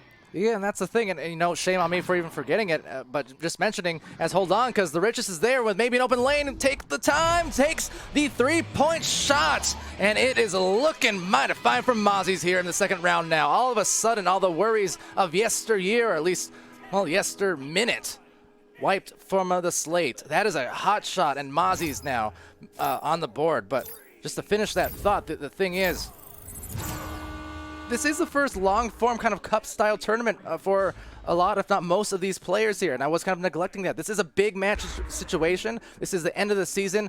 There's physical pressure. There's mental pressure. There's all kinds of pressure on the line, not just to mention the fact that this is back-to-back-to-back matches. So a battle of attrition for sure, but Mozzie's on a mission now to come back. Yeah, I mean, in a time span of at least like 3 hours, these two teams that we're seeing here now have played 3 games, and it definitely will be physically straining and mentally straining, as you just mentioned. And it's exciting to see how both these teams still going at it, giving it their all, as Luigi Logic setting it up there to the nest. Bit of a miss pass, hovering inside the bubble now. A 3-2 lead here for Mozzies, which is exactly what they wanted to see. That 3-pointer definitely going to help them out here with 3 minutes 30 left on the clock. Breaching clear, certainly going to be looking to respond here. I mean, they have found the first round now. Can they find the slap shot? The real point that got to it first. And praising the sun was Punda from the nest, just raising the arms up in the air, saying, okay, we got this. We got a score. We got 2 scores now. And suddenly, now the blood is flowing even more, as if it wasn't already, but the adrenaline is flowing now. You've got your second wind. You're looking for your first win here in the second round, for that matter. So this is looking good for Mozzies now. They need to just keep this going. Don't let Breach and Clear find any of those good feels that they had just, 10 minutes ago. And a few points here for Breach and Clear. A 3-pointer, in fact, will even up the tides here. So if he can find an anchor shot off the nest, he's actually going to make his way inside the disc. But a great save there from Slamish. What a beautiful save. You see what happens, right? One team starts feeling good. Suddenly they start getting more saves. Suddenly they start getting more shots. Suddenly the unlikely becomes likely, and you start getting these comebacks. That said, a tough miss there will result in an immediate grab, just redirecting, swinging around, finding themselves the open walk-in goal, but they go for a 3, and what a smart play from Breach and Clear. Fearless and precise. How collected do you have to be to make that pass in that situation? You see the regrabs coming from Mozzies, but you make that calculated decision. No, we're going to pass it back. We're going to find these 3 points and even up the game, because we're still in this. And Breach and Clear, I feel like they definitely have taken back this round, although it's not theirs just yet. Mozzies certainly kind of getting a taste of their own medicine. I mean, Breach and Clear now with their own form of pressure, applying it back to Mozzies as they look for yet another play here on the bottom. Bloomy getting it to it there and sending it back. Can Luigi Logic utilize that? It's going to be a no, as the real Punda grabs it and sends it through to the mid lane potentially. Looking for another play here. The Mozzies, they've got 1 minute 35 left on the clock, and another score here can possibly do it. I mean, there's 1 minute 30 left on the clock. Any score will do here for any team, as Bloomy shots sends it out through the middle, and now Breach and Clear looking for a potential play, but it's going to be Slamish in the end, finding it and clearing it through the left tunnel. Oh, wow, it's just gotten so intense so fast, as if it wasn't already for this entire round, for that matter. But, man, you're absolutely right. This next score, if this happens here, walking it in, and it will be gotten by Soggy Bunning Snags, and that is a very timely score. And a war cry coming there from Breach and Clear. They're definitely happy about those 2 points there, bringing them back in the lead. And now 50 seconds left on the clock. It isn't impossible. Mozzies, they've done so well in this second round. I mean, I feel like they've all worked compared to the first round. I feel like, although we've seen that disc is not exactly what you want to see, can they get back to it in time? That's exactly what they're going to do. I feel like that's definitely something that you do not want to see, but regardless, Breach and Clear are going to be able to utilize that and look for a potential play. I feel like that play there, that joust advantage is exactly what they needed to use in that situation. but the miss of the disc there certainly are heartbreaking for any fans of the Mozzie team. Hold on, the hearts might not be done breaking yet. We'll see. I mean, it's on this side of the floor. They may have possession here, Pam, and then still get something going, but not if Bloomy has something to say with it. Oh, that is a big steal, and now just gonna carry the victory disc all around, saying, I got this, we got this. Oh, just devastating there, and trying for one more fling, but that will be the round. Breach and clear. I feel like if Mozzie's had this momentum that they've conjured in the second round, I feel like if they brought this type of game in the first round, we might have seen a different outcome. But regardless, Breach and Clear have done so well. But dude, Mozzie's, I feel like, I mean, Breach and Clear, the amount of awareness shown from this team is insane. I feel like Bloomy's shots just then, just his ability to kind of like maneuver through the members of Mozzie's within the final 10 seconds and pass it to the most difficult place possible for Mozzie's to kind of recover it. Like, just that ability in that situation to be collected and make plays like that, as well as what we saw earlier, that time to take that step back and find that pass outside the bubble and find those 3 points to even up the game. That play, man. Like, I know on paper, you know, a small thing you say, well, you passed it, it was an open three, et cetera, et cetera. But when you factor in the big match multiplier, right? When you get in these tournaments at the end of the season, this is the finals, okay? This is the seasons on the line, all these last few months of work for these teams. So to execute even just kind of the fundamental stuff like that, you have to have such good presence of mind and not be caught up in the flair and excitement and of all the outside fact. You know, you have to be existing in the game, in the moment, and to be able to recognize those plays, as basic as it might be on paper, is actually just super clutch. And honestly, I mean, if you look at what happened here by the end of it, I mean, that was a difference maker as much as anything, because that's where they were able to kind of turn the tides once more back to their favor. Yeah, I said Breach and Clear are going to be finals contestants, and I still stick to that fact. Breach and Clear, they've won their game against the Mozzies here, and now Leviathan and the Four Horsemen will be heading off in the semifinals, and then I feel like a lot more action to come within this tournament. But taking a look at the stats from this game, we've got Cabbage Wrecker of the Mozzies with his 1 steal, his 32 stuns, and we've got Slamish with his 4 saves, 3 stuns. That was a beautiful save we saw from Slamish earlier as well. Like, reaction time from that, I don't know how he was able to comprehend that, but regardless, great save there. The real Punda with his 2 points, his 1 steal and the 37 stuns, and the richest with his 3 points, his save and the 4 steals and 41 stuns. Meanwhile, Breach and Clear, Agent Victoria with the assist, the 2 saves and the steal, 24 stuns. Bloomy Shots with the 16 points, those 2 assists, 1 save, 1 steal and 31 stuns. We've got Soggy Bunnings with his 8 points, his 4 assists and his 50 stuns, and Luigi Logic with his assist, those 2 brilliant saves and the 13 stuns.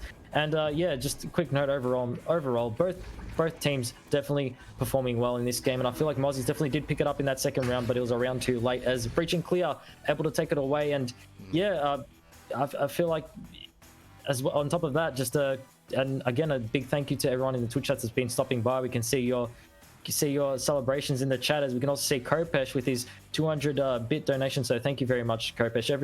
Everything matters. It is a community run event, so everything does contribute to the community. So it definitely is a very big help. So thank you again for everyone stopping by in the Twitch chat. I appreciate you guys a ton. Yeah, Kopesh with 203 bits, 203, and also had Sean's stat following. 204 bits from Kopesh. Potty Mouth following earlier on. Haven't seen anything too Potty Mouth like in there, but then again, there were some messages deleted. But nonetheless, thank you for the follow. We had Skinny subscribing earlier. TQP Cell with a follow. Kopesh also subscribing with Prime earlier. So, I mean, yeah, a lot of people coming in. We had Emil subscribing with Prime. Anyone who came in during this OCE Prime time, thank you for doing so. You know, we've got a lot of stuff still ahead for you today and this weekend. These are the finals. This is the end of Season 2. And, again, it's all on the table. You know, our sponsors, shout out to them and Pro2VR, VR Cover, Rebuff Reality, Fixed Gaming, and VRware.net for providing the opportunities and the prizes here for our communities, and to our league moderators, you know, 24/7 helping out. Alakos, Dano, McFabulous, Echo Zero, Gilligan, Nada, Princess, Sneak Evil, Wit. All of them doing some great things here in the league. And of course, PAMWOW casting aside beside me here today for OCE. But that being said, yeah, I'll bring up the brackets for you just to kind of get a look at what's going on in the region.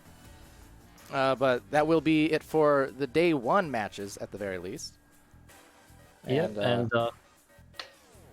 sorry for interrupting. I just wanted to say, can we get some pogs in the chat for Palidore? It's like 5 a.m. for this man right now. He's taken the time to cast over all these games here. So some pogs in the chat, because I'm certainly currently pogging myself here. I feel like you're what now? You're like IRL pogging. You can't. IRL pogging, because yeah, he's taken the time to be here and cast for us. So it's definitely really appreciate him, especially all the mods and everyone as well sticking by. Yeah, it's definitely, we really appreciate everyone's taking their time here today, and all the teams as well for participating. So good on you, all the teams as well, stopping by in the chat. We can see some of the members here as well. So yeah, always great to see you guys here, and thank you again. Yeah, absolutely, and you know, our pleasure to be here. You know, appreciate the love, but love goes right back at you guys, because yeah, this is all about. That's why Pam and I are here. That's why all of us in VRML are here, right? Because we love the competition. We love Echo competition specifically here in this league, and you know, been here a long time. We'll continue to be here for a long time. Why? Because you get exciting moments, exciting comebacks, just like we almost saw there in that last match, just like we've been seeing over recent weeks. I mean, this is what the players live for, and whether you're playing or spectating, I mean, that's the beauty of it. Me and Pam right now, we get to be fans, but we all love the game. So, it's, yeah, by the community, for the community. It's always fun. It's a win-win. Yeah, exactly. But taking a look at the brackets there, that was the conclusion of day 1. So as you can see tomorrow, as the bracket has not been... oh, actually, yeah, never mind. So tomorrow we will get the conclusion of our matches, and it's gonna be a fun one. I mean, look, we've got Leviathan and 4 Horsemen, and that's gonna be interesting after what happened last week, handing them their first loss. I'm looking forward to tomorrow. With that being said, I think everyone in the OC community is looking forward to this game tomorrow. I mean, the last time we saw the 4 Horsemen Leviathan, 4 Horsemen just took that victory, and that's exactly what no one was expecting. I mean, like, 4 Horsemen definitely were showing a lot of potential, but that win just, I felt like it came right from nowhere. And you said it earlier, it's like you got to pay attention to these teams, because you never know when they'll just attack out of nowhere and find these games. Yeah, absolutely. It's gonna be crazy. I don't know what to expect. I mean, as I said, that loss that was handed to Leviathan last week, again, part of the regular season, for those who are a little bit confused, it was delayed and rescheduled an extra week, and they didn't have a Challenger Cup in OCE, so they were able to do that without too much of an issue. But you know, that first loss, it could go either way, really. That could hurt a team's, you know, it could hurt Leviathan's momentum. It can build some for 4 Horsemen for sure, and I think it did. I mean, for sure, we saw them earlier, right? But then again, for Leviathan, you know, it's like don't wake a sleeping giant. That's what Leviathan, you know, they were already rolling through the season with a lot of success, and that could just be a wake-up call for them. So it's not necessarily a bad thing by default that they lost that one match. It could just be the thing that propels them to coming out even more dominantly next time around. So I don't know. Maybe that's a cop-out casting call, but you know what? I'm just excited to see what happens. I have no other ideas other than that. Yeah, I mean, it's definitely an event to witness, and it will be extremely exciting to cast over tomorrow, and definitely excited to be definitely will be looking forward towards that one. So yeah, and just to clarify for Twitch chat, yes, that is correct. So Breach and Clear moving on to the. Essentially, they're going to play for that 3rd place game tomorrow. So we're going to have Leviathan and 4 Horsemen competing there, and result of that, whoever loses there, because they are in the upper bracket, and you have to lose twice. It is double elimination. So that match right there, Leviathan 4 Horsemen, the loser will go on to face Breach and Clear in the lower bracket, and that will be kind of a win or go home situation yet again. And the winner of that match, Breach and Clear, and whichever opponent they face, then they'll go on to the finals situation to determine the one and true winner here of OCE, and the first one of the region at that. So yep, I mean, with the plays that we've seen here from all the teams, it's definitely proving to be quite an insane tournament, and like these final games tomorrow will definitely be insane to watch. So I definitely recommend, if you stuck around for these games, this is definitely the game that you definitely want to see here. So yeah, tune in when that happens. But yeah, I guess that is me signing off. And I guess that is me signing off as well, although probably for not too long, as we do have the European finals, day one of those finals starting in, let's see here, as I try to do some 4 a.m. math. 4:04, Pally not found. Certainly my brain isn't, but let's see. Got 5.5 hours till the first match, I do believe. So you do the math, that's the best I'm going to do for you right now. But we have a lot more Echo on the way. So I'm going to get some sleep, and I'm going to be back again and again and again, 5 more times across the 3 regions these next couple days. So until later on, I've been Palidore, that's been PAMWOW. Shout out to our league moderators as well, helping out. I know Nada was in there, definitely helping carry out the load on that end, and Princess and Gilligan were stopping by a little earlier in the first rounds, helping out and chatting, so appreciate them.